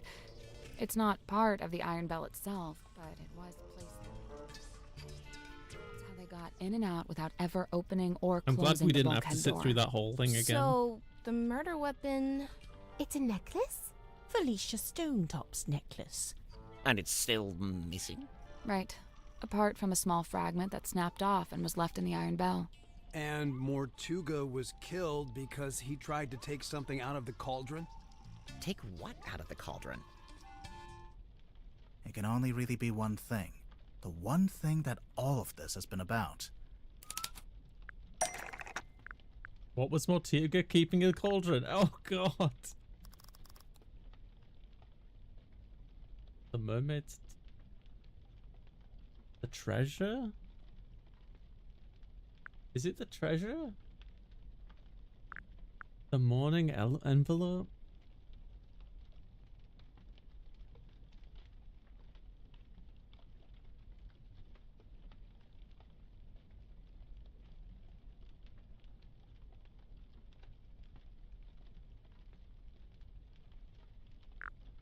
It's got to be the treasure, right? Because this was in the black box. That was in the chest. That could have been taken out of the cauldron and then put into the chest. Right. We'll talk about that in a minute. Damn. Okay, the mermaid's tongue. The mermaid's tongue. Okay.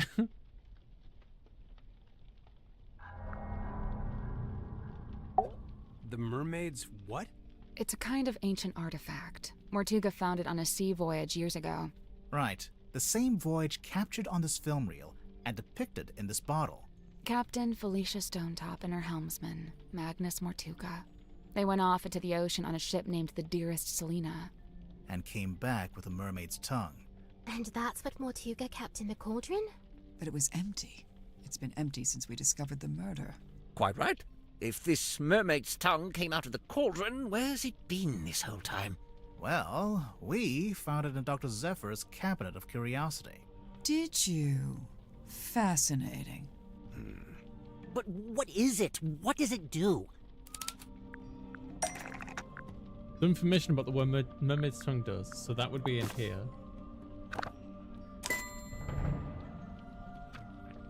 This is the correct clue, but we need to choose. We need to. Sorry, this bit here, I mean.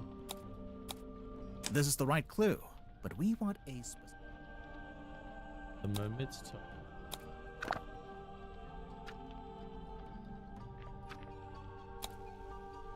The mermaid's There we go. tongue, said to facilitate communication with she who lies beyond the veil. Requires a special key to operate. Huh. A key? What kind of key? Wait, facilitate communication? What does that actually mean? It's a translator. When worn over one's head, the mermaid's tongue allows you to commune with the mermaid. Thus the name tongue, referring not to an appendage, but to the language spoken by Yeah. the mermaid. How nice. Anyone gonna tell me who the mermaid is, or...?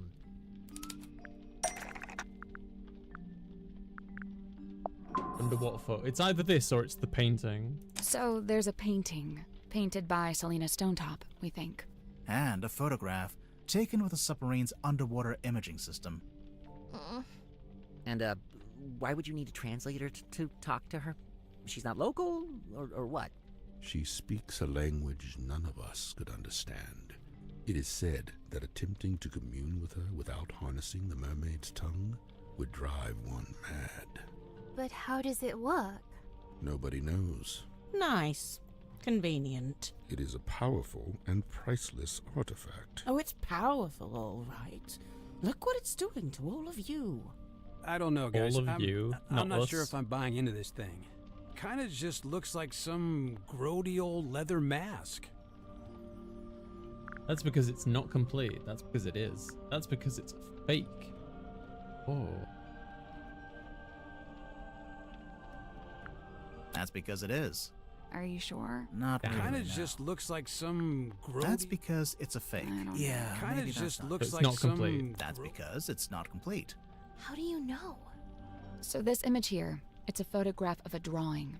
A cropped photograph, too. The good news is, we've got the real thing. Oh, hello. 2 parts that make up a complete image of the mermaid's tongue. Oh. 2 parts that make a complete image.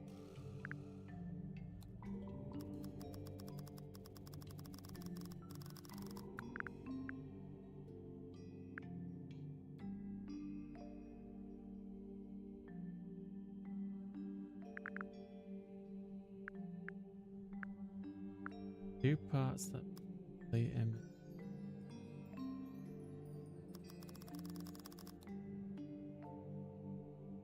The upper part of the image.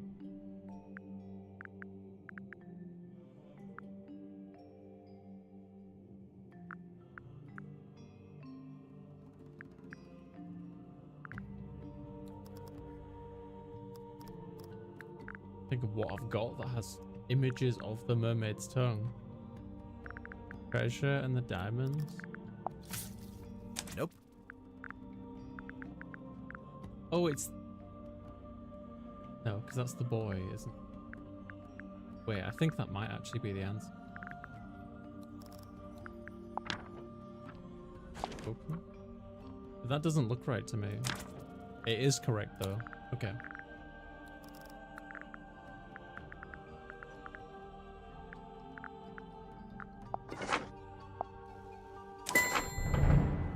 Oh, the bloody... It turns out the ocean map shows what it's supposed to look like. Okay, so...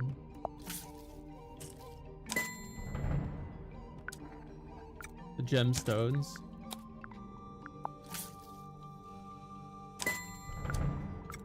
Coral. Oh, sure. Just help yourself to the stuff in my personal treasure chest. I don't mind. That antenna. Is that coral? It looks sharp. It is, and it's hard, like crystal. I'm pretty sure it explains the scratch marks in the cauldron. But why did Mortuga keep it locked in the cauldron? Because he wasn't able to unlock the cauldron because direct sunlight would have destroyed it. Because he wanted to keep it hidden from everyone. Because he wanted to keep it hidden from everyone. The mermaid's tongue being on board was a secret Mortuga was keeping. The cauldron was covered by the sailcloth and locked in the storeroom, and Mortuga wanted to keep it that way. It's true. When he saw my poster, he told me we had to keep the cauldron covered up. Why the cauldron, though? Wouldn't it have been less conspicuous if he just kept it in a wooden crate or something? Keeping the mermaid's tongue in the cauldron wasn't something Mortuga came up with himself. Even before he ever found it, it's just where it's always been kept. Evidence to show the mermaid's tongue has historically always been kept in the cauldron.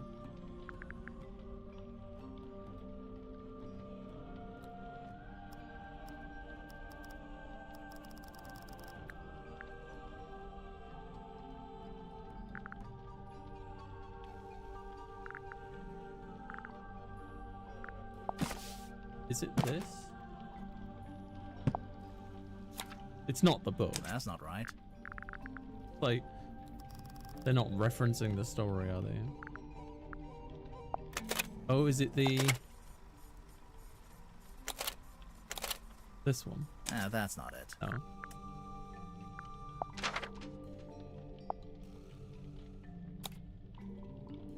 Novel.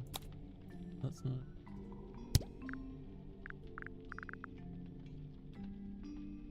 What about this? Come on, give it up. Just let me take it. I'm sorry, Tanya. I cannot. But why'd you even need to? I've told you before. No, you haven't. All you've ever told me is that I'd like to request that you return to your room. I have something I must attend to. Hey, listen, why don't we just kill him?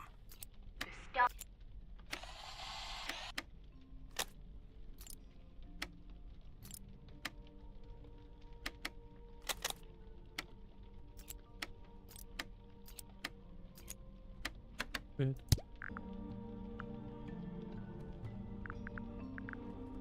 Always been kept in.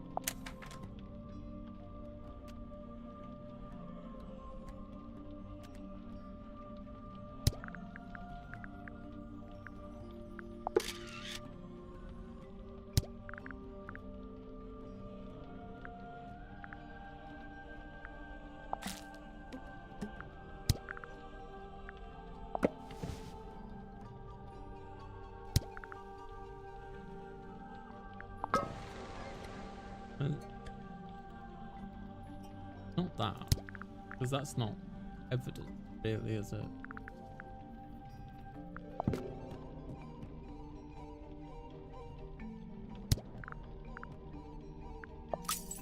Not what I want.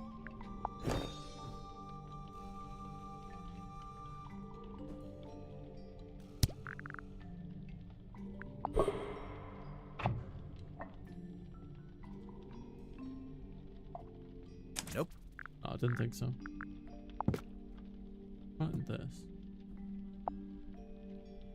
So can't decipher the actual coordinates. Charge.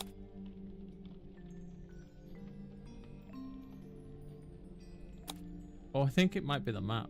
Yeah, oh wait, is it this? That's not it. Maybe it's just the map. Nope. Damn, I thought I was onto something. Death's Ladder. No. Nope. Not that. Indeed. I can't remember what that picture is, to be honest. Nope.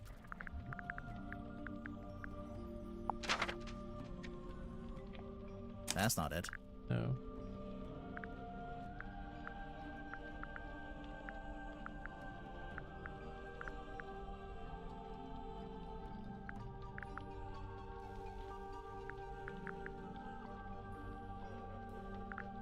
Circle map, no.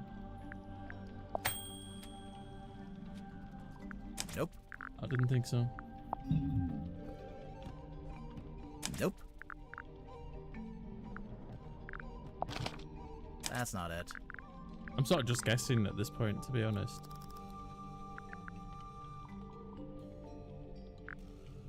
An old drawing or diagram that shows the mermaid's tongue is historically always an old drawing or diagram.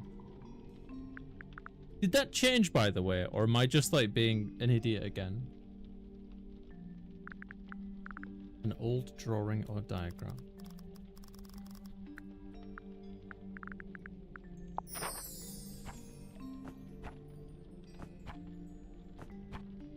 I don't see how this is relevant. That's not it. I'm gonna say drawing or oh, it's this note, right? Maybe. Well, that's not right. No. No, no. Foolish. No.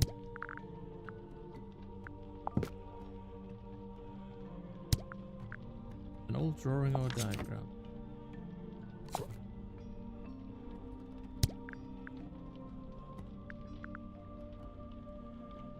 Oh no, you're fine, Cash. Don't worry. Thank you. Thank you for being considerate.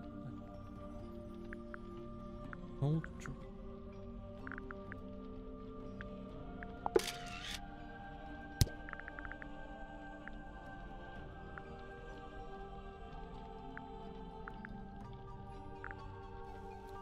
Is it this? Oh, it's right there. Bloody hell. There it is. See? In the cauldron, beneath the iron bell, beneath the wooden buoy. But that was a long time ago. How do you know the mermaid's tongue was still in the cauldron at the time of the murder? Well, Tadpole told us about someone she saw on the aft deck shortly after the murder. She described it as a demon, with a single horn and glowing eyes. Yeah. The culprit wearing the mermaid's tongue. Right. We figured they'd just taken it from the cauldron after killing Mortuga.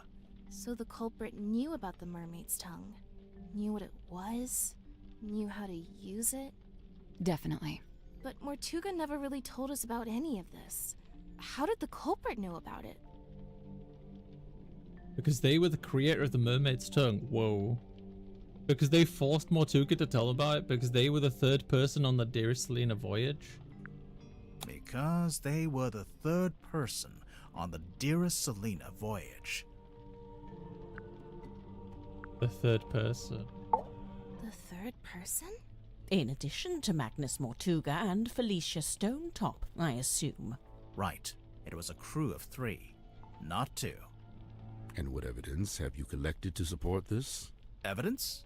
Let's see. He's not sure himself. Mortuga's film reel, the audio recording of Mortuga opening the black box. A ship in the bottle. I mean, presumably it'd be this one, right? The ship in a bottle.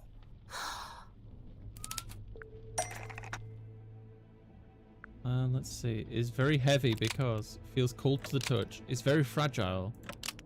The model of Selena Stonetop. Rattles when you shake it because... The Moonval Dropper. Bottle cap. The ship in the bottle.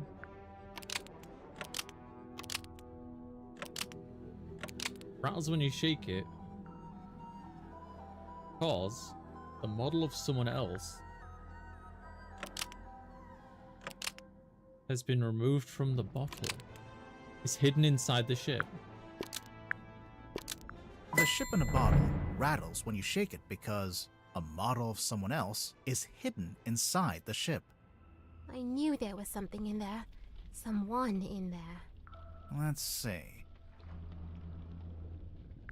Mortuga's film reel. That's right, there's somebody in the door over here, I remember. Oh yeah, look at that. Spooky. Let's see. The audio recording of Mortuga opening the black box. What recording is this? I really don't know why you're here. This doesn't concern you. Even if it does, it is wholly unrelated to our unfortunate voyage.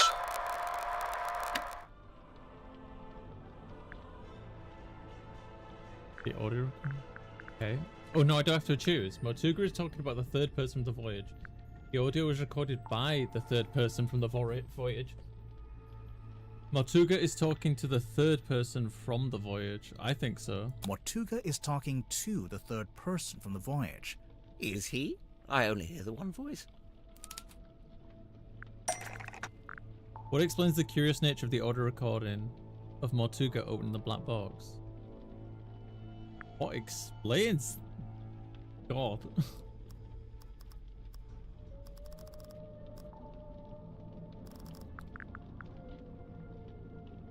What explains it? Handheld radio? Oh, yeah! Before it reached Mariana's pipe, the audio was transmitted from the cabin to the control room by these radios. Only they're faulty, or one of them is, at least. It turns itself on and off every few seconds. The cadence happened to line up with the conversation, so you only get Mortuga's half. Huh. That's quite the coincidence. Personally, if I'd written that, I'd feel guilty. There are more things in heaven and earth, Mr. Werman. Yeah. Well, there we are. Quite a bit of evidence as it stands. All right, but does any of that tell you who it actually is? Potentially, yeah. The ship in a bottle rattling when you shake it. One of these could lead us to an actual person. There are marks made by Mortuga on the audio recording. The door opening. Well, this one, right? The ship in a bottle rattling when you shake it. Wait, the model person inside the ship? There's a way to work out who it is? I can think of a way. Let's do it with logic and reasoning, shall we? First, we'll compare the ship in a bottle with Mortuga's other wooden model. Which would be this one. The model town. What about it? The lighthouse. The people in the town. The people who aren't in the town. The people who aren't in the town. What do you mean? Mortuga and Felicia aren't in the town because they're on the ship. Selena too, I suppose, since she's the figurehead. I don't think they're who she's talking about. It's important to remember that the model town is specific to Mortuga's life. When adding the model figures, he only included people he had dealings with. And he only detailed the buildings he was familiar with. The rest are just generic blocks. With this in mind, there's someone else who should be here, but isn't. Ooh. Who should be in the model town but isn't? Is it Godric? Godric's had dealings with him for quite some time now. I wanna look at the model more. Werman was from the newspaper. But he never had dealings with Magnus Mortuga. He never met Dirk, like, in his life, or had dealings with him. I don't think it's Tadpole, because I think I think it's from, like, his past, right? People that he's had dealings with. I'm pretty sure it's gotta be Godric.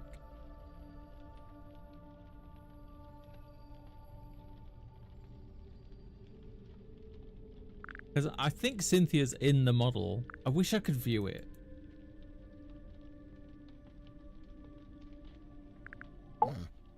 Mortuga made a detailed model of Grip's shop. It's not a generic cube like everything else, which means there should be a model of Grip himself. But it's not there.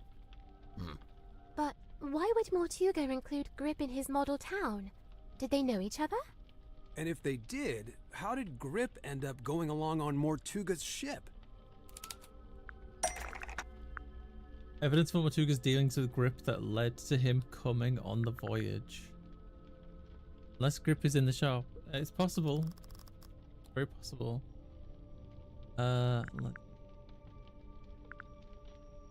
was documents somewhere.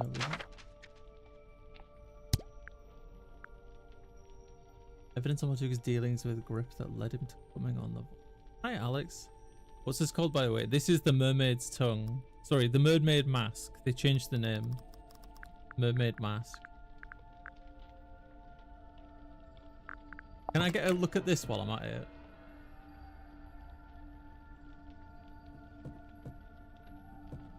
Don't think I can get much more information out of this. Evidence of Mortuga's dealings with Grip that led him to coming on. I feel like I know what this is. I just gotta find the thing.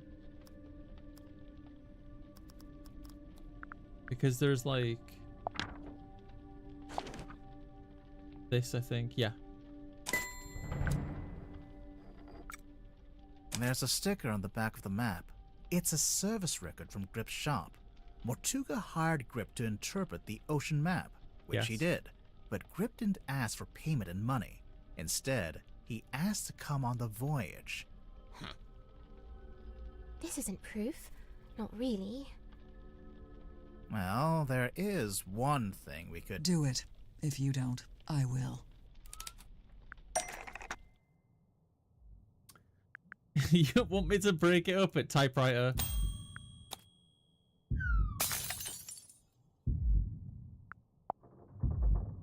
Here we go.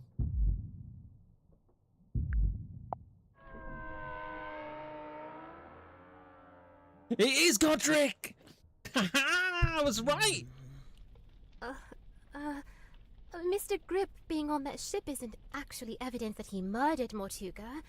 What about the murder weapon? What happened to it? Right. Nor is this evidence that he used the mermaid's tongue. Wouldn't he have needed that special key? Grip still has the murder weapon. Grip still has the key for the mermaid's tongue. Grip has both the murder weapon and the key. I feel like he definitely has the key, but I don't think he necessarily is the murderer, but I'm gonna try. Grip still has both the murder weapon and the key. Yours. Grip has the murder weapon and the key for the mermaid's tongue. Okay. This is getting really... Ooh, this game is so good.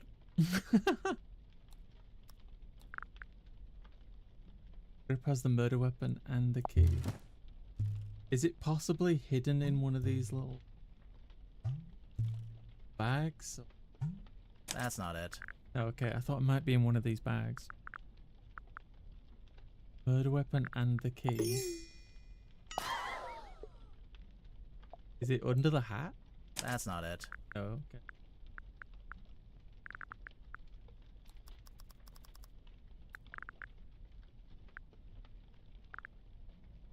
Grip has the murder weapon and the key for the mermaid's tongue. He had it sitting in the engine room for all to see.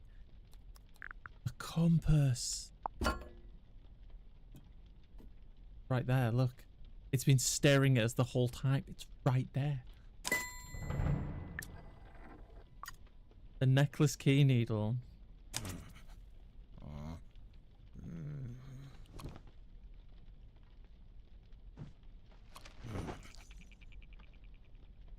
I guess this is it.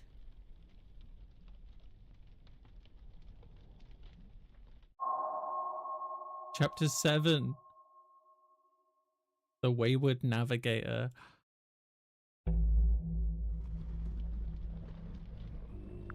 The voyage aboard the dearest Selena. Oh, look at him. He looks so ominous. Oh my god. Fascinating, but not wholly unexpected. Oh no? You had it sussed out? To a certain extent. You could have told us. Saved us some time. And what if I'd been wrong? He stands exposed at last, and witnessed by no less than a full court of his peers. Yeah, well, we kind of backed him into a corner. Literally. I wonder, is it bravery or surrender? Accepting that your world will render. Nothing. You get 10 minutes. Then it's my turn. What are you going to do? Actually, it might be better if you don't answer that. I like how she looks like she's protecting Sim. His countenance shifted, the mask dropped, and truth stands bare revealed. He looks terrified. What do we do? What do I do? Should I put him in the brig? There's a brig? I was thinking maybe we could use one of the bunk rooms. We could lock it from the outside. Let's cross that brig when we come to it. Hey. Sally. Sorry.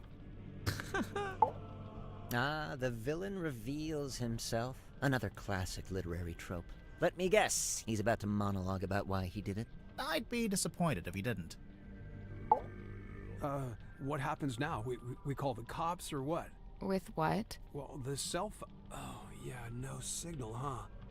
He is a bit scary. Plot the unplottable, chart the unchartable, measure the unmeasurable. A hollow promise, such feats belong not to mortal hands. But after years of fraudulently offering this to others, I began, in earnest, to yearn for it myself. A quiet desire to journey into the unknown, to quantify it. A lifelong coward, I could never convince myself to act on it. I tell myself as an excuse that I never had any kind of opportunity to act on it. Until one day, I did. What presented Grip with an opportunity to act on his desires to journey into the unknown? Presented Grip. Well, would it not be The ocean map. No, because it would be before that, right?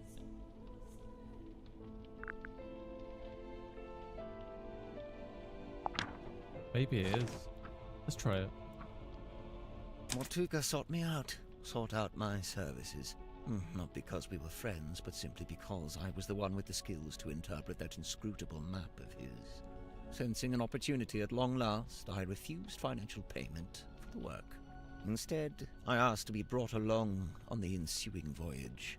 Mortuga was surprised by the request, but he ultimately agreed to my terms. Such was his desire to interpret the map. The work was done, and so we went. Despite my bold intentions, I mostly found myself sheltering within Felicia's cabin during the voyage. All the while, she and Mortuga stood around on deck looking windswept and heroic, far more at home on the sea than I. Regret reared its head.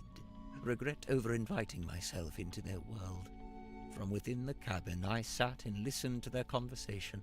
Felicia was telling Mortuga what they were looking for, what they were hoping to find. Ultimately hoping to find on her ocean voyage. Be the mermaid, no? That's not it. Is it this? Nope. Oh, okay. She didn't care about that either. Interesting. I assume she wanted to find a mermaid to communicate with. Yeah. Did Felicia know what it was before she found it? Somehow she did. Her description to Mortuga was thus: a mask worn over the head. It facilitates communication with an ancient being of eternal mystery. That's really how she worded it? With the right contraption in your pocket, even the great unknown may be quantified and calculated. And here it was. Not a map, not a compass, but a communication device. A translator. Besides knowing what it was, Felicia also knew how to find it. How its location in the ocean would be marked with a wooden buoy that glows with green light. We waited. Night fell. But before long we were indeed signaled by this very light, and the buoy was sighted. Mortuga hauled it up, pulled it all up, right onto the deck. It was heavy, but he was strong. What heavy thing did Mortuga haul up onto the deck? I mean, the wooden buoy, the iron bell, the stone cauldron, the whole thing. The bell and the cauldron locked together to form that single shape. Yeah. Mortuga went to unlock it by himself, but Felicia cautioned him against it. She warned that it could be dangerous to stand so close, as the mechanism would be surely powerful. And so they unlocked it together, taking a handle each.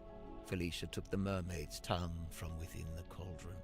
Did it have the coral and the gemstone eyes? Yes, they were attached. And what about the necklace? Felicia had it around her neck. She'd come prepared, clearly. Did she use it? Yes, I watched her do it.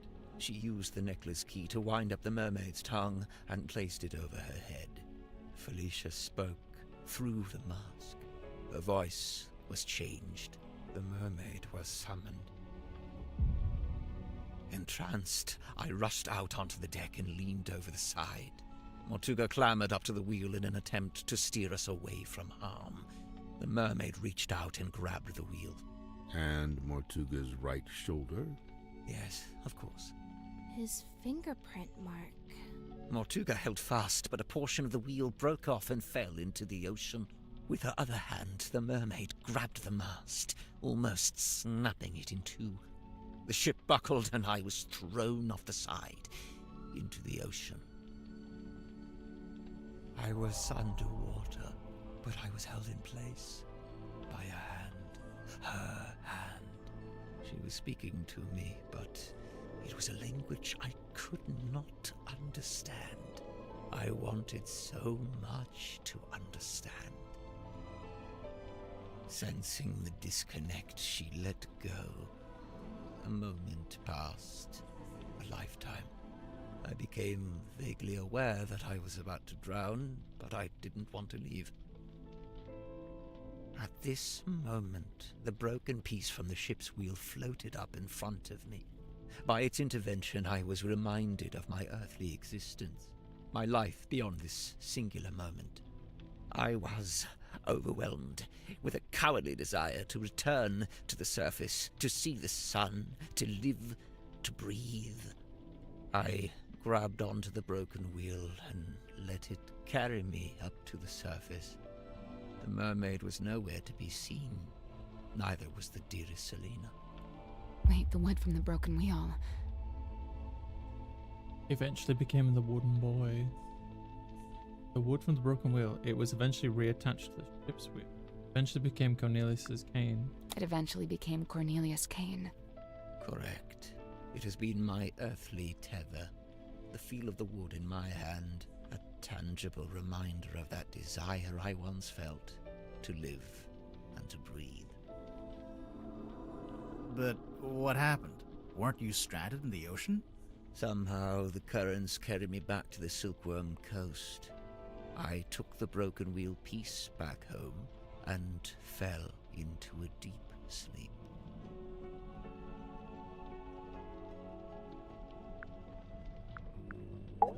After I awoke, I went looking for Felicia. Not Mortuga. No, Felicia. Felicia had been the one to unlock the cold. They should be the one to spot the wooden boy. And the one wearing the, yeah. Felicia had been the one wearing the mermaid's tongue. Correct. Given what I knew of its function, I surmise she may have understood what the mermaid had said to me. I went to the Stone Top Inn, but Felicia was not there. I searched through the empty building until I came to Mortuga's room. I was encouraged to see that he had at least retained the wooden boy and the iron bell. Mortuga was in his bed, asleep. He looked ill, weak. I woke him up. I asked him about the mermaid's tongue.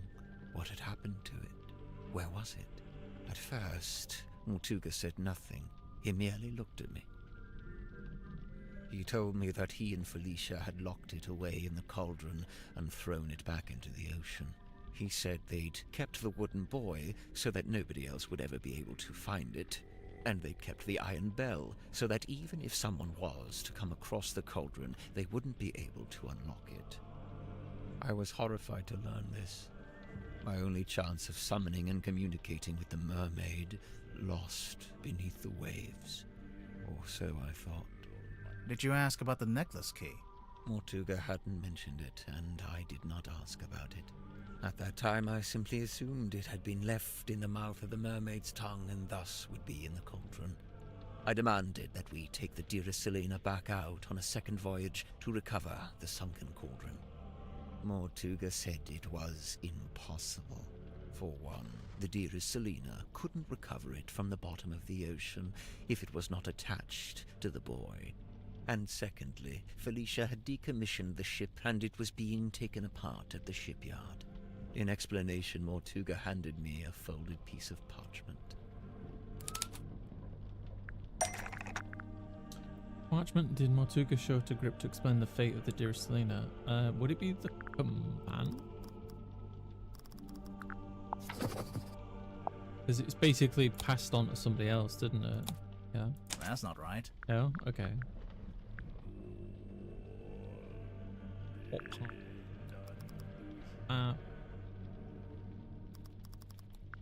Death letter. This company carries the village. Yours frames to his quiet. Ill. Nope. Oh, okay, my mistake. Letter.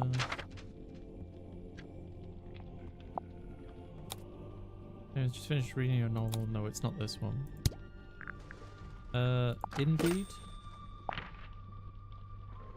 That is proof of one's ownership. No, wait, was this? Need to recover after what happened. The mark she left on your shoulder hasn't faded, so I think it might be permanent. Feels quite heroic. Not that. What parchment did Mortuga show to Grip to explain the fate of the dearest Selena? Featured a note from Felicia.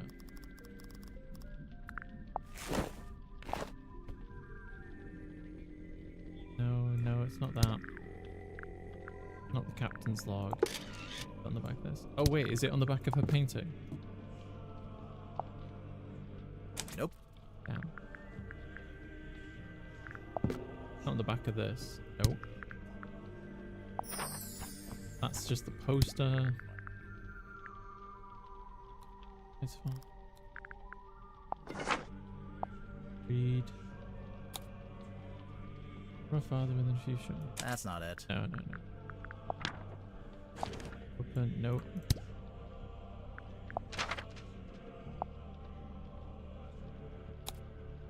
Novel. Indeed. Not this. That's just a picture on the back. It's not the family photo, is it? Nah, that's not it. Not that. I could have sworn it was this. But this wouldn't have happened at the time, would it?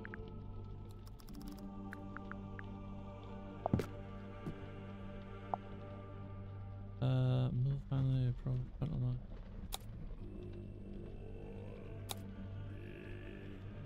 Super heavy in a reason. Not it either.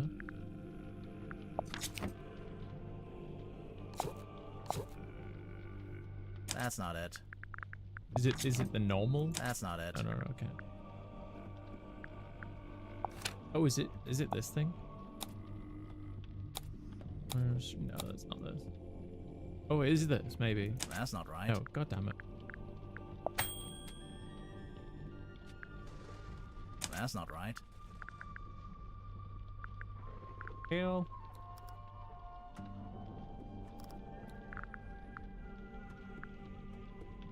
Parchment did Mortuga show?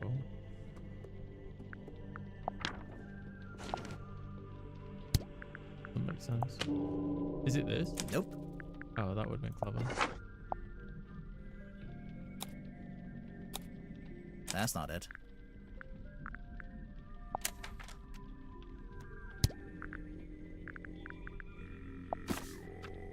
This.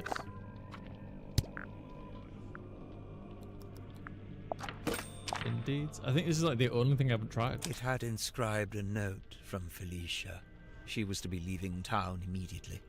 She did not say where she was going. Mortuga told me he had slept through Felicia's parting visit. He was distraught over it, heartbroken. With a desperate look, he asked me if Felicia had also come to visit me on her way out of town. I told him yes, she had. Mortuga's eyes opened wide. Did she say where she was going? I must know. I have to know. I told him yes. Yes, she told me where she was going, and she'd given me the address. His eyes widened further. Give it to me. I need to know. I'll go after her. I told him I would, in exchange for the mermaid's tongue.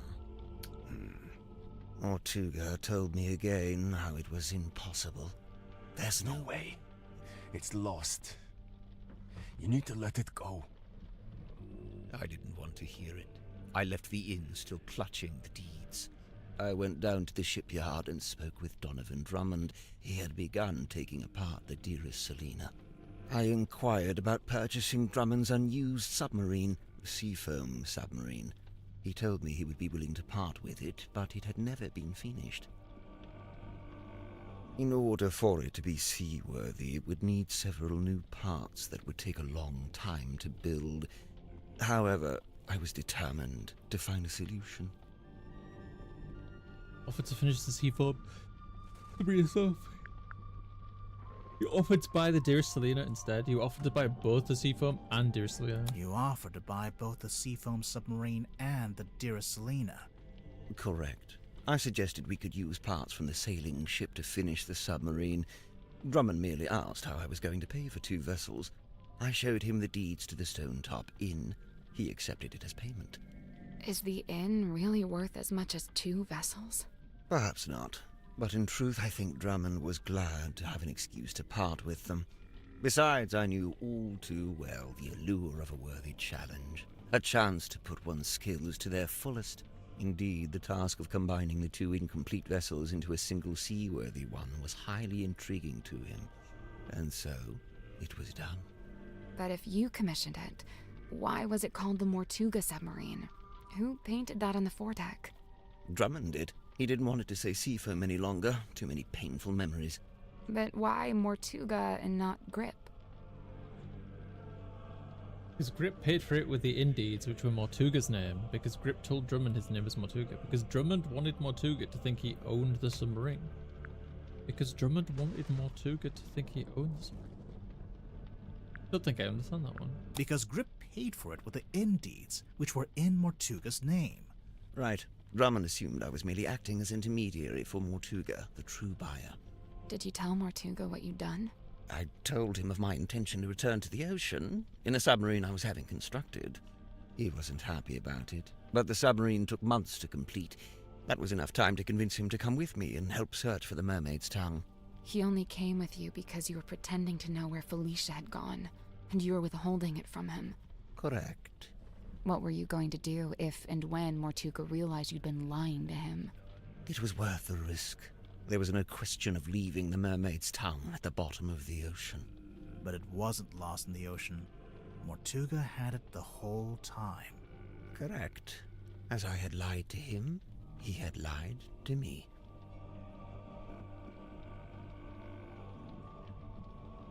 A gathering of hapless travelers.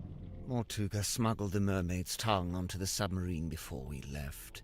He didn't want to leave it behind, but he didn't want me to know he had it. Smuggled? How?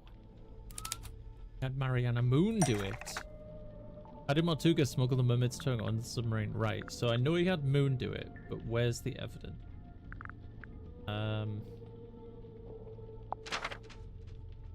Andrew. Finish reading a novel, blah, blah, blah. I need to go deeper. I know it was Moon. Or where the evidence? Not that. Oh, was it? Oh, it wasn't on the phone. It was a thing he used on. Was it? Oh yeah, because she has a phone.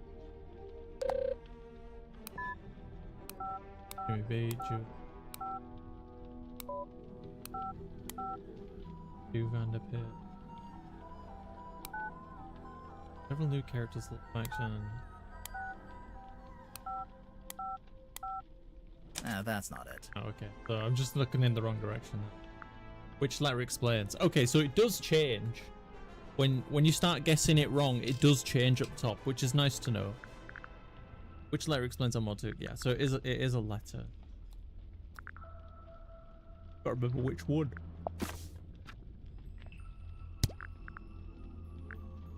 And I'm really bad with the letters.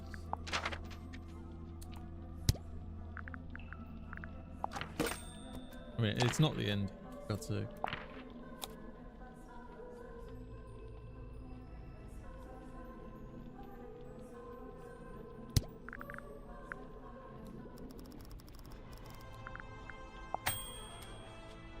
Nope, not that. Post to sales bar. Oh, is it?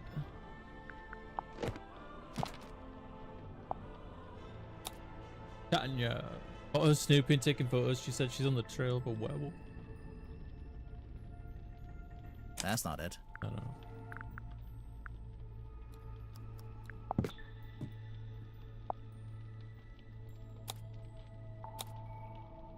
On the deck, Magnus. No, that's not it.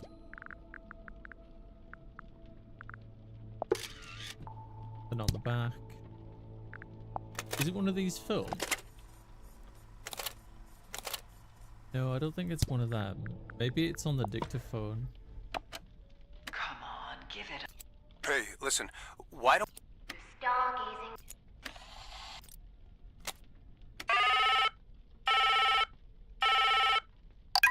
Hello, who's this? My That's name not is it. Magnus I thought I had it then. Yo.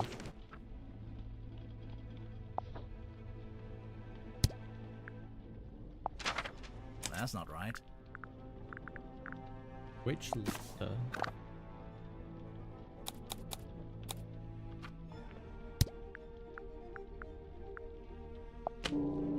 This is it. That's not it. Mwah.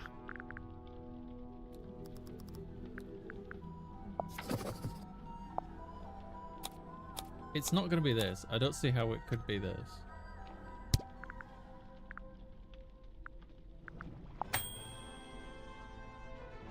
Roman shipyard? Nope.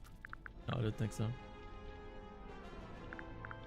No, it's not that.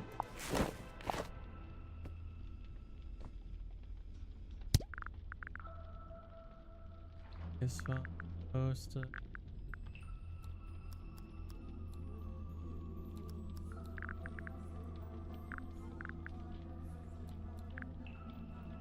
Zephyr's letter? Mortuga sent me a letter, inviting me to join him on the submarine. Oh, Grip. he brought it. I thought Moon brought it told on. me he was going to bring somebody else on board. An old friend, a collector of occult curiosities who might be helpful. But I didn't want anyone to know what we were doing, or what we were looking for. I told Mortuga not to mention me in the letter. I followed Mortuga's instructions precisely.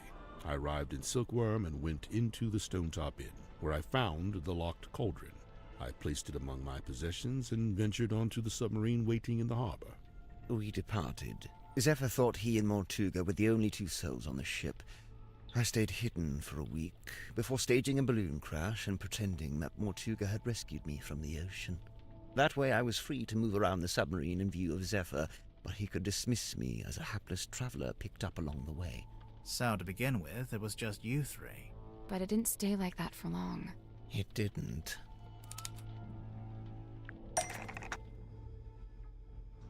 Drop the info cards in the correct slots.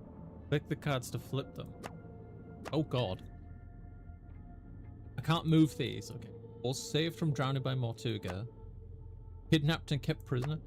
Was invited on board to be the resident illusionist. Was invited to work alongside Dr. Zephyr in the dream chamber. Resident illusionist, then. Invited to work alongside Zephyr in the dream. Came across the submarine by pure chance. Was asked to smuggle the mermaid. No. Offered to take over from Mortuga as a way of freeing him. Blackmailed Mortuga into relinquishing. Oh god, I have to do all. Oh, we can do it like. Oh, okay. Right. That makes more sense. Okay. Right. Was asked to smuggle the mermaid's tongue. So you go there. Stole the mermaid's tongue from the airlock and put in his cabinet of curiosity. He was the. Commissioned the submarine. No. Crashed his hot air balloon into the ocean. Argue with Mortuga about navigation, resulting in the broken ship's wheel.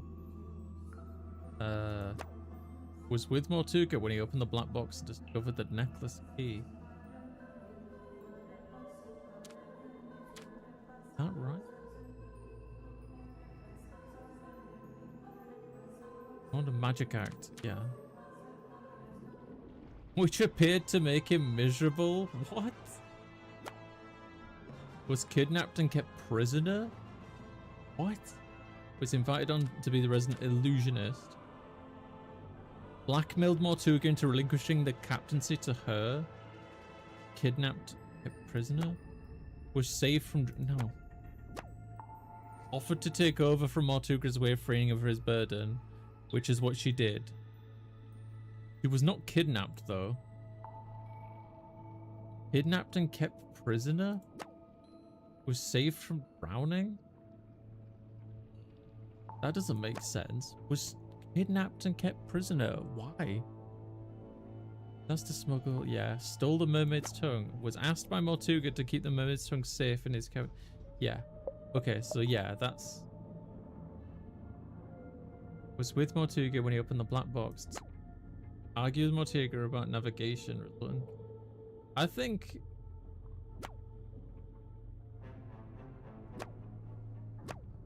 with Mortuga, he opened the black box to discover the necklace. It must have been.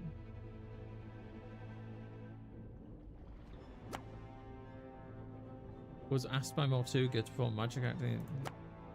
Performed a magic act for Mortuga, which appeared to make him miserable. Invited on board to be the resident illusionist. Okay. You know, it's these four as well. Fortunately. Was hired by Mortuga to find information about Felicia Stonetop. Was hired by Grip to kill Magnus Mortuga. What? Grip hired... Grip isn't the murderer? Was sent to spy on Werman. Okay, so that's you. Mortuga wrote a contract which she found after his death and forged. Yeah, so that was you. Mortuga wrote a contract for her to sign so that she could become captain. Right after his death, yeah. So she did that. Considered using Mortuga's death as a story outline for his next book. Interviewed Mortuga, yeah. Hired by Grip. Was hired by Mortuga to find information about... I think that's more like her thing. Bought out the submarine to reclaim ownership of it. Because he owed her money. Hired by Mortuga to find information about Felicia Stonetop. Tried to convince Werman to kill Marcus Mordoom. Tried to convince Werman to kill Magnus Mortuga. What? So one of these is not right, yeah. Was sent a letter explaining how to access the Mortuga submarine. So she received the letter, didn't she? Hired by Grip to kill Magnus. Was sent a letter explaining how to access the Mortuga submarine. Just wanted any kind of quiet place to finish writing his book. I mean, he just wanted a quiet place to finish writing his book, did he not? Hired by Mortuga find information. Rip. Kill Magnus. Brought the black box onto the submarine and gave it to Mortuga. Brought the box. Did it using Mortuga's death? Yes. Tried to convince Werman to kill Magnus Mortuga. Oh yeah, the fictional character. I've forgotten about the book. Brought the black box onto the submarine and gave it to Grip. And gave it to... Brought the black box onto the submarine and gave it to Mortuga. Yeah, I think that's correct. Nope. No. Oh. Oh wow, I was way off on this.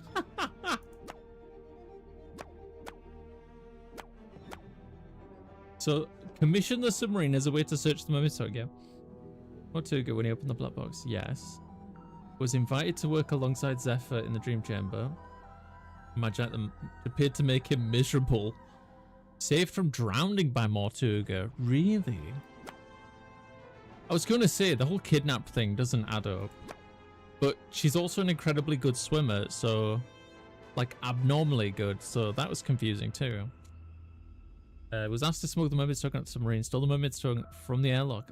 So he stole the mermaid's tongue from the airlock and put it in his cabinet. Really? We got her correct. We got her correct. Was sent a letter explaining how to access the Mortuga. Yeah, he was. I forgot that. Tried to convince Werman to kill Marcus Mortuga. Right, I got the names the wrong way around. Right. Well, that's about the long and short of it. No. What? You can't leave it like that. You've left them with misconceptions. You should tell them what you know. All of it. What do you mean? Misconceptions? Maybe one or two, yeah. What now? Oh, was saved from drowning by Mortuga. Offered to take over from Mortuga. Even though he did wish to leave the submarine, Mortuga could not accept Tadpol's offer to give up his captaincy to her. Before Mortuga could leave the submarine, he needed to reveal the location. Godric to confirm with Tadpole. Oh. Is that right? He needed to reveal the location of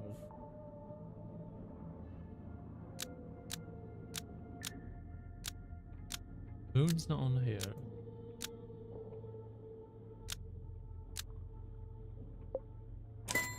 He always did think he would make the best captain, and he did want to leave.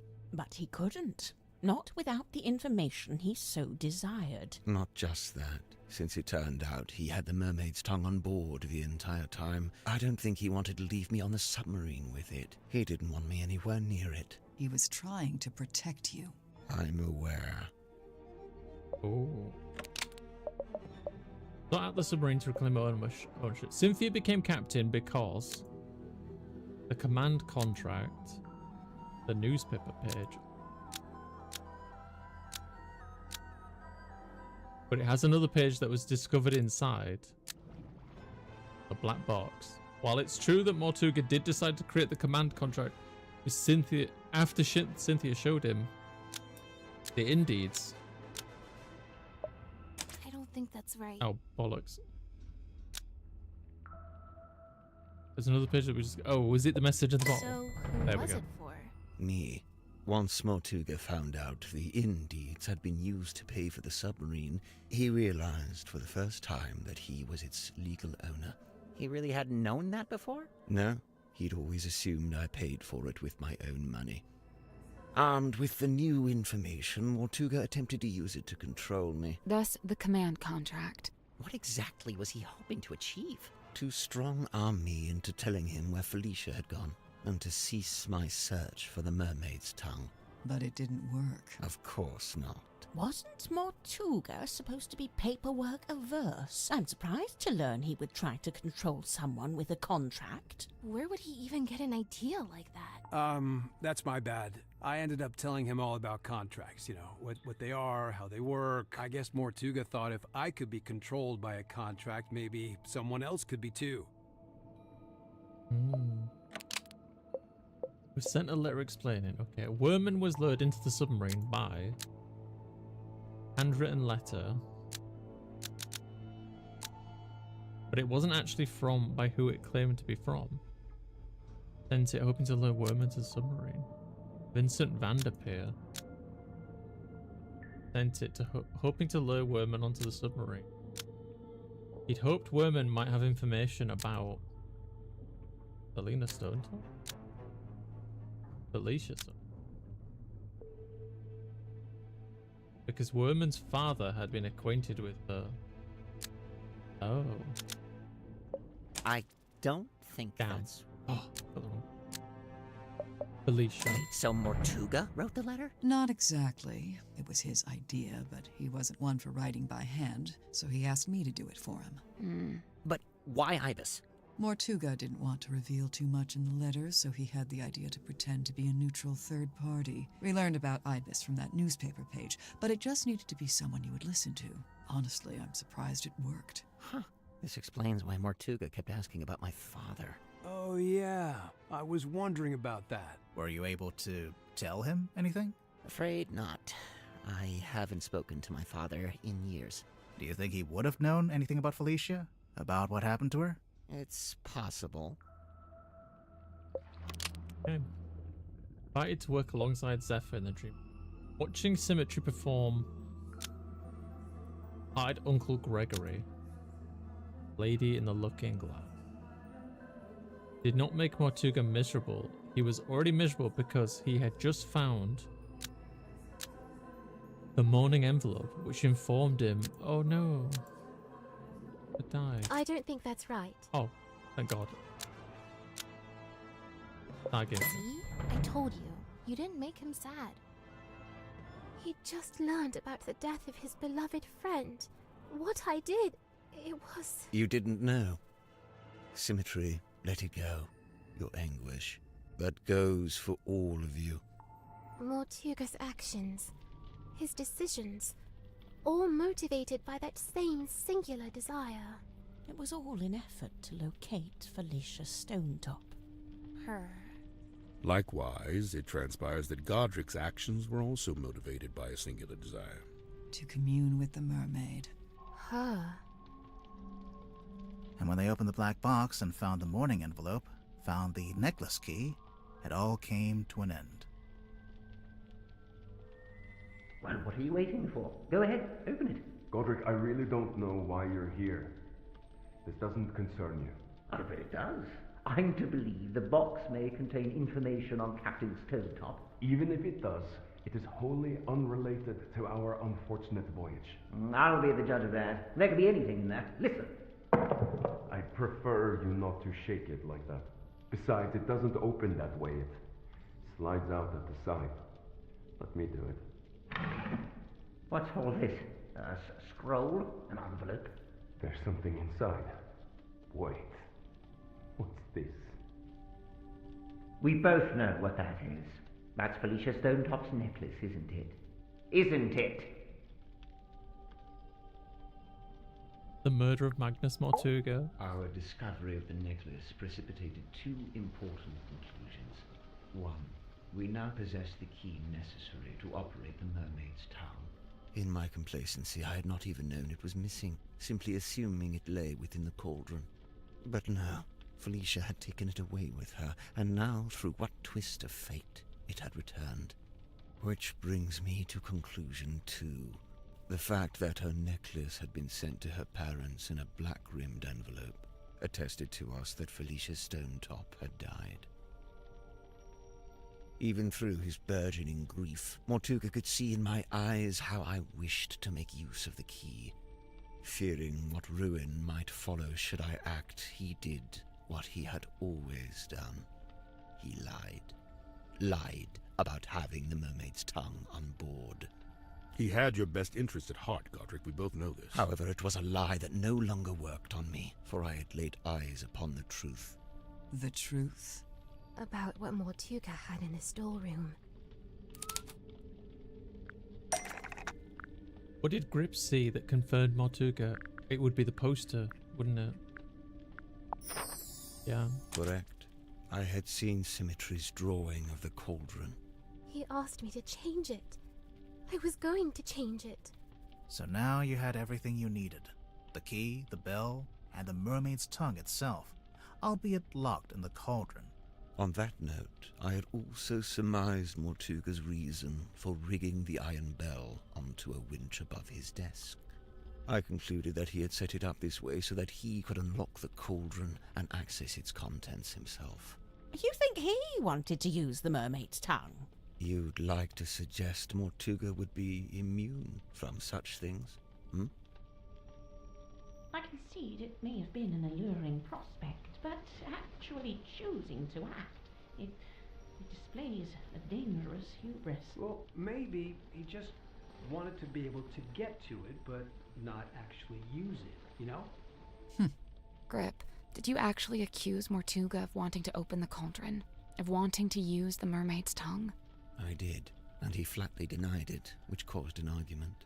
Truth be told, we were both sick of each other. The last vestiges of our mutual decorum fell away. He attempted to shut me down with cold logic, insisting that it was not possible for one man to simultaneously turn both dials on the iron bell. Wait, is that true? No, it's possible. Depends on how big you are and how wide your arms are. Kinda. Depends how big you are, how wide your arms are. I knew Mortuga would be capable of it, and I could see in his eyes that he intended to do it. Well, not to side with Grip here, but he was right. Mortuga did open the cauldron, didn't he? Perhaps his intention was simply to move the mermaid's tongue to a newly contrived hiding place. Maybe he was just gonna destroy it. As he should have done years hence, I might add.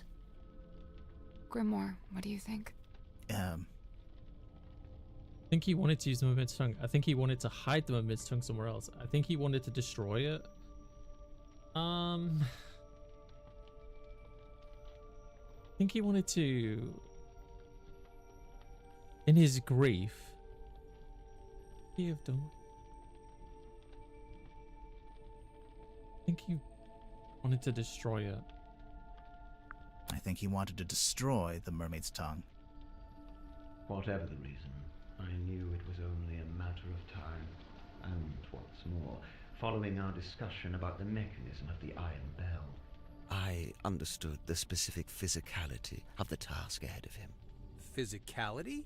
In order to reach both dials, Mortuga would need to hold his body close against the iron bell. His head, his neck, would be right up against the mechanism. Overcome with frustration and grief, Mortuga had left the room. He had left me with the necklace key. I felt it in my hand, the metal cold and sharp. I climbed up onto the desk and wedged it into the iron bell around the back so that it would not be seen. At least, not until the mechanism activated. You're a murderer. Call me what you will. To me, it was merely insurance against continued deception and greed on Mortuga's part. If he indeed decided to keep the mermaid's tongue for himself, if he decided, as he always had, to keep it from me, then it would be his last decision. The rest you know. Having first locked himself in the room, Mortuga unlocked the cauldron and was killed by the blade of the necklace key. I tilted the submarine in order to claim the eyeball key, which granted me access to the captain's cabin and a path into the storeroom from above. I took the mermaid's tongue from the unlocked cauldron. And then you went up to the aft deck and used it, didn't you? I tried to, but you stopped me. You're welcome. Tadpole then dove into the ocean and collected the pieces. Including the coral and the gemstone eyes, which she kept for herself. Yeah. As for the mask itself, I just left it in my room. And I took it when I later visited the room to collect hex from the dome tank. Wow, you're admitting it, huh? I admit I moved it to a more secure location, ultimately a wise decision, wouldn't you say? Except, it's not there anymore, is it? It's right here. It's dark! Grip turned off the lights. Someone grab him! Let's stay where we are for now. Okay. The mermaid's tongue, it's gone! He took it! He must have. He can't have gone up to the foredeck. It's still locked. We can't go to the foredeck, so can he go to the aft deck? What about the aft deck? Let's go. Maybe we... Oh.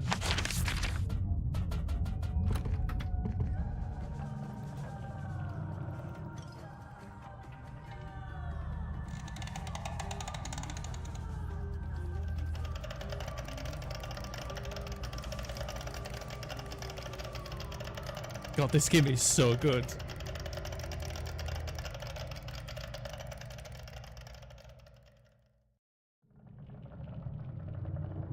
Oh. Oh, look, he's got a burn too. He's wearing it. Are we too late?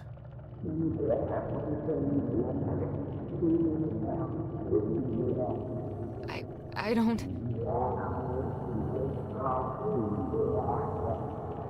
Grip? Are you...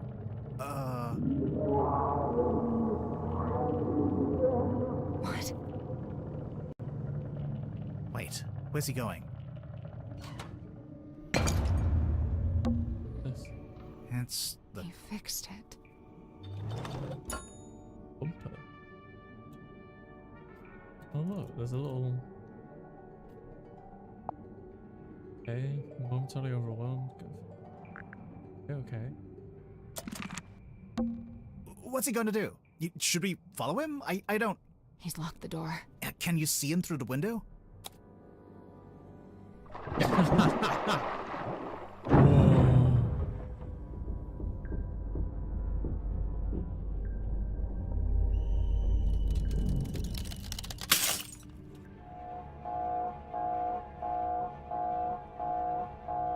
This is bad. The pressure change, it's too sudden. The submarine's not... Wait, what's that? You're taking control, Ben. The radios. It's fine, just stay... It was too fast. It must be coming from the control room. Let's go. We're being held down. We need to resurface. The submarine can't take it. The controls are going crazy. Wait.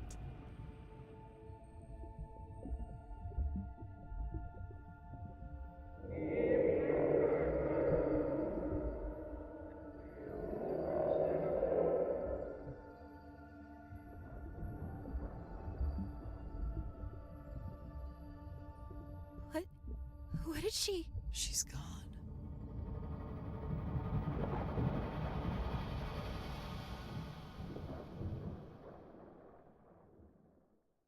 She let us go.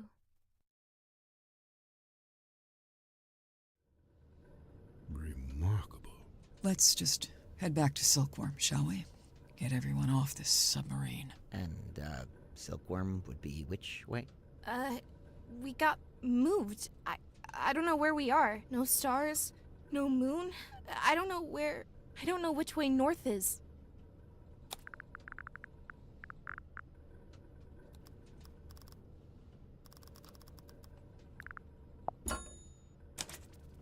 He fixed it.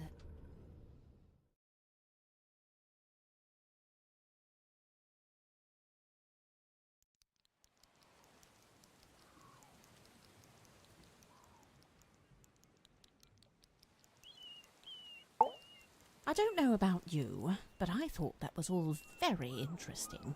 Yeah, I would have to agree.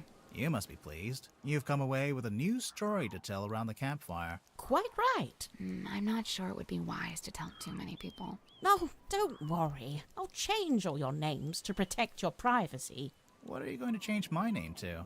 Detective Galathorn. Wow, I love it. I'm almost afraid to ask. Sybil. Yep, this conversation is over. You okay, Cynthia? She's still processing. Of course. We all are. That, and we've just been to tell her stepfather that we're leaving Silkworm. Oh? Where are you headed? We, haven't worked that out yet. I know a place you could go. Really? Yeah, I've got a couple friends you could stay with. I'll write down the address for you. Oh, thank you. Easily one of the strangest days of my life. It's in the top 5, at least. What are you going to do now? So far, the only thing I've decided on is to go home and have a bath. A bath? You haven't had enough being submerged in water for one day? Okay, maybe a shower. Catching up on your text messages? 0 missed calls. Can you believe that? 0. Devastating. Not even from Vanderpeer? I'm writing him a message now, giving him the deets. A very selective version of the deets. Smart. Are you okay? Yeah. You? Somehow, yeah. Let's not wander off right now. Okay. Are you surprised this didn't turn out to be about the Silver Snake? Yeah, I guess. Although, they may be more related than we know. What? The Silver Snake and the Mermaid? Yeah. I never got to go to the lighthouse. Oh, hey. Maybe our next case will be entirely in a lighthouse. No way. This was it. This was the lighthouse case. Would you mind not leaning on the fourth wall like that? I'm just saying, next time the theme will most likely be totally different. If there even is a next time. Oh, this I was hope a lot so. of work. It may be unsustainable. Now who's leaning on the fourth wall? Yeah. Oh, I feel for them. Okay. The Stone Top Inn. 5 stars. Nice and quiet. Would sleep on floor again. There better be. Yeah, right. This game was peak. Performing tonight, Waylon Wolf. Seems like that never actually happened. I wonder what happened to him. Wolf. Maybe it's better that we don't know. Let's not wander off right now.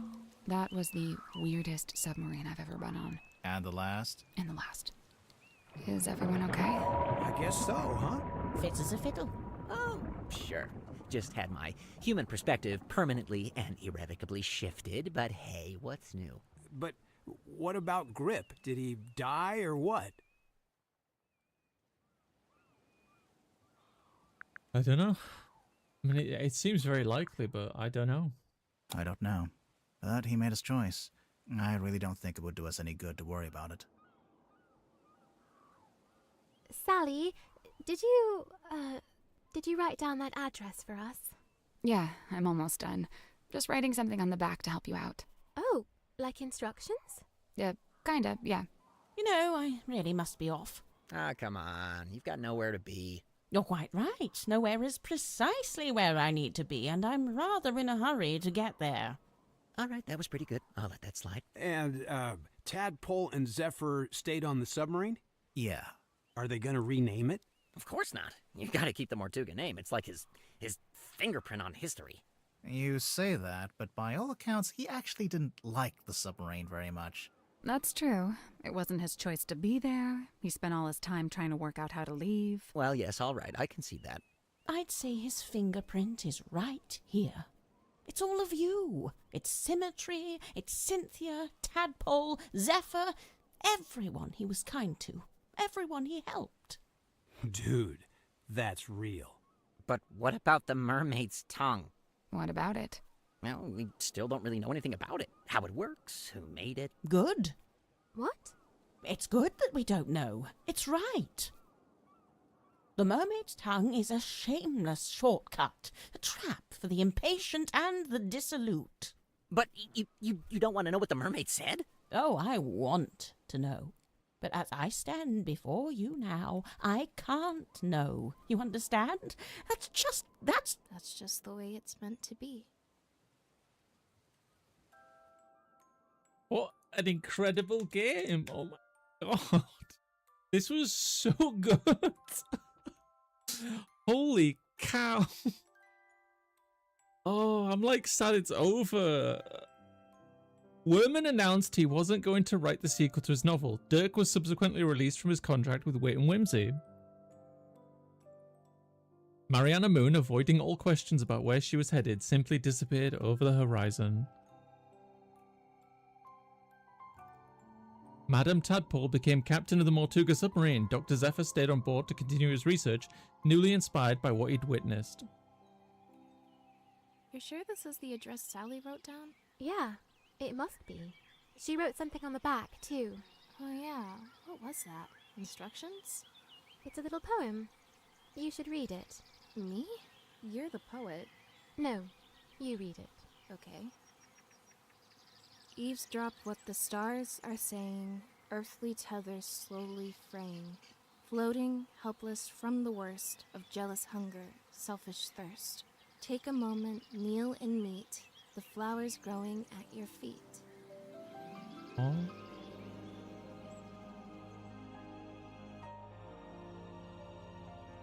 What a beautiful game. Like the art direction, the music, the characters. Oh. We have to make this a thing now. Every time there's a new game in this series, we have to play it. Like, done. I'm tempted to go back and do the others. God damn. Oh, look. I guess these are characters from a previous game. I'm not sure. Are they her sisters? It was fun, wasn't it, Nix? Please?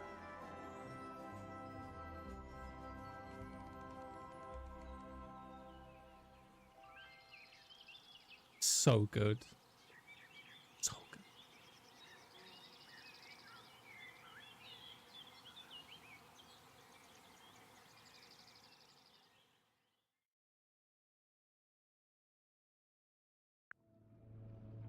We've unlocked the art gallery. I guess we'll go Tadpole. Whoa, this is the concept art? Wow. Madame Tadpole is a peculiar character, as you're not sure if she's human or a fish. At one point I really lent into that idea of her being a human fish and drew her with fish-style features, put barnacles on her body and gave her hair made of seaweed that she styled to look like a fin. Ooh.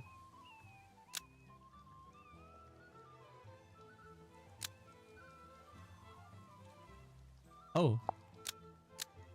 Tadpole was a very difficult character to design. We had to change her head shape several times before we finally landed on something we were happy with. In the name of simplifying the design, we also removed some of the extra details I initially wanted, like shark bite marks on her arms. As a retired circus performer, her unique appearance feels like an old stage costume. I drew clothes that were a cross between swimsuit and costume, even giving her theatrical faux lashes and stage makeup on. She salvages items from the sea to decorate her room, so I love the idea of her wearing pirate treasure as jewelry. Tadpole's body language is usually understated, even graceful, but occasionally she'll break out into a broad motion that makes use of her huge arms in a way that's quite striking. I wanted to give her shark teeth at first, but it ended up being too distracting. Oh, I would have loved the shark teeth. Locations? Oh. Oh my god, there is so much concept art. I can't possibly go through all of this. Action figures. Submarine. Let's look at... Oh, let's look at others.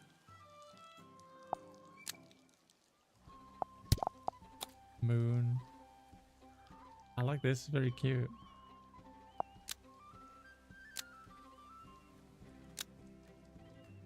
Oh my god, this game was so good.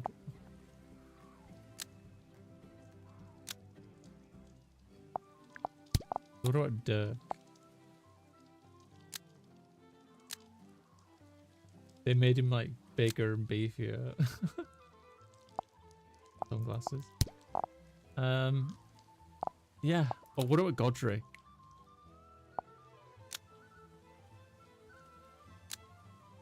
Interesting. None of the evil version. Yeah, I just can't. This game is just peak. It was so effing good. Please check it out for yourself. Buy the game, support the developers, show it off to like family members. I tell you, I'm gonna be playing this again off stream for my wife. Like, it's gonna, or actually, no, I take that back. I'm gonna make her play it, and I'm gonna watch. Hey Dino, how you doing? God, what a good game. So good. Now, I'm gonna see if the others. What else is the... Hey Aki, hi Dino. Sorry Aki, I know you were earlier. Tangle Tower demo sound. Wait, when did I get Tangle Tower in my library?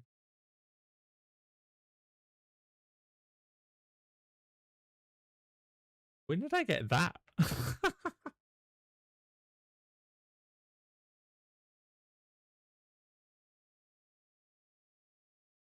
Oh, Haunt the House. They did Haunt the House too. That's the Mystery Gifts file series. Yeah. Canada's offer is really good. Hey, no worries. No.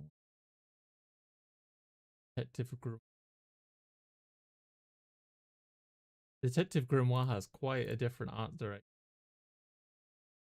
Interesting.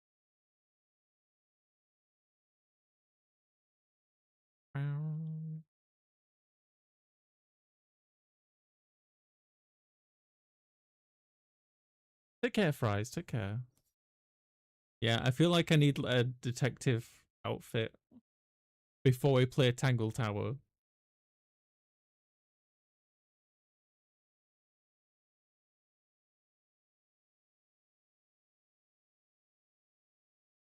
Oh, I'm so excited. Yeah, Grimoire came first. Yeah, absolutely. Okay. Thank you for being here. I'm sorry I'm gonna have to end stream now because I still need to take some photos in VR chat tonight and post on social media tonight and all that fun stuff. But I'll be back tomorrow. We'll do VR tomorrow. How about that, Jay? See some VR? You want some VR streams? Thank you all for being here. Smooch. Mwah, there you go. Good night, YouTube. If you miss me, I've got like over 1,800 other videos on YouTube. They're entirely free for you to check out. Check them out.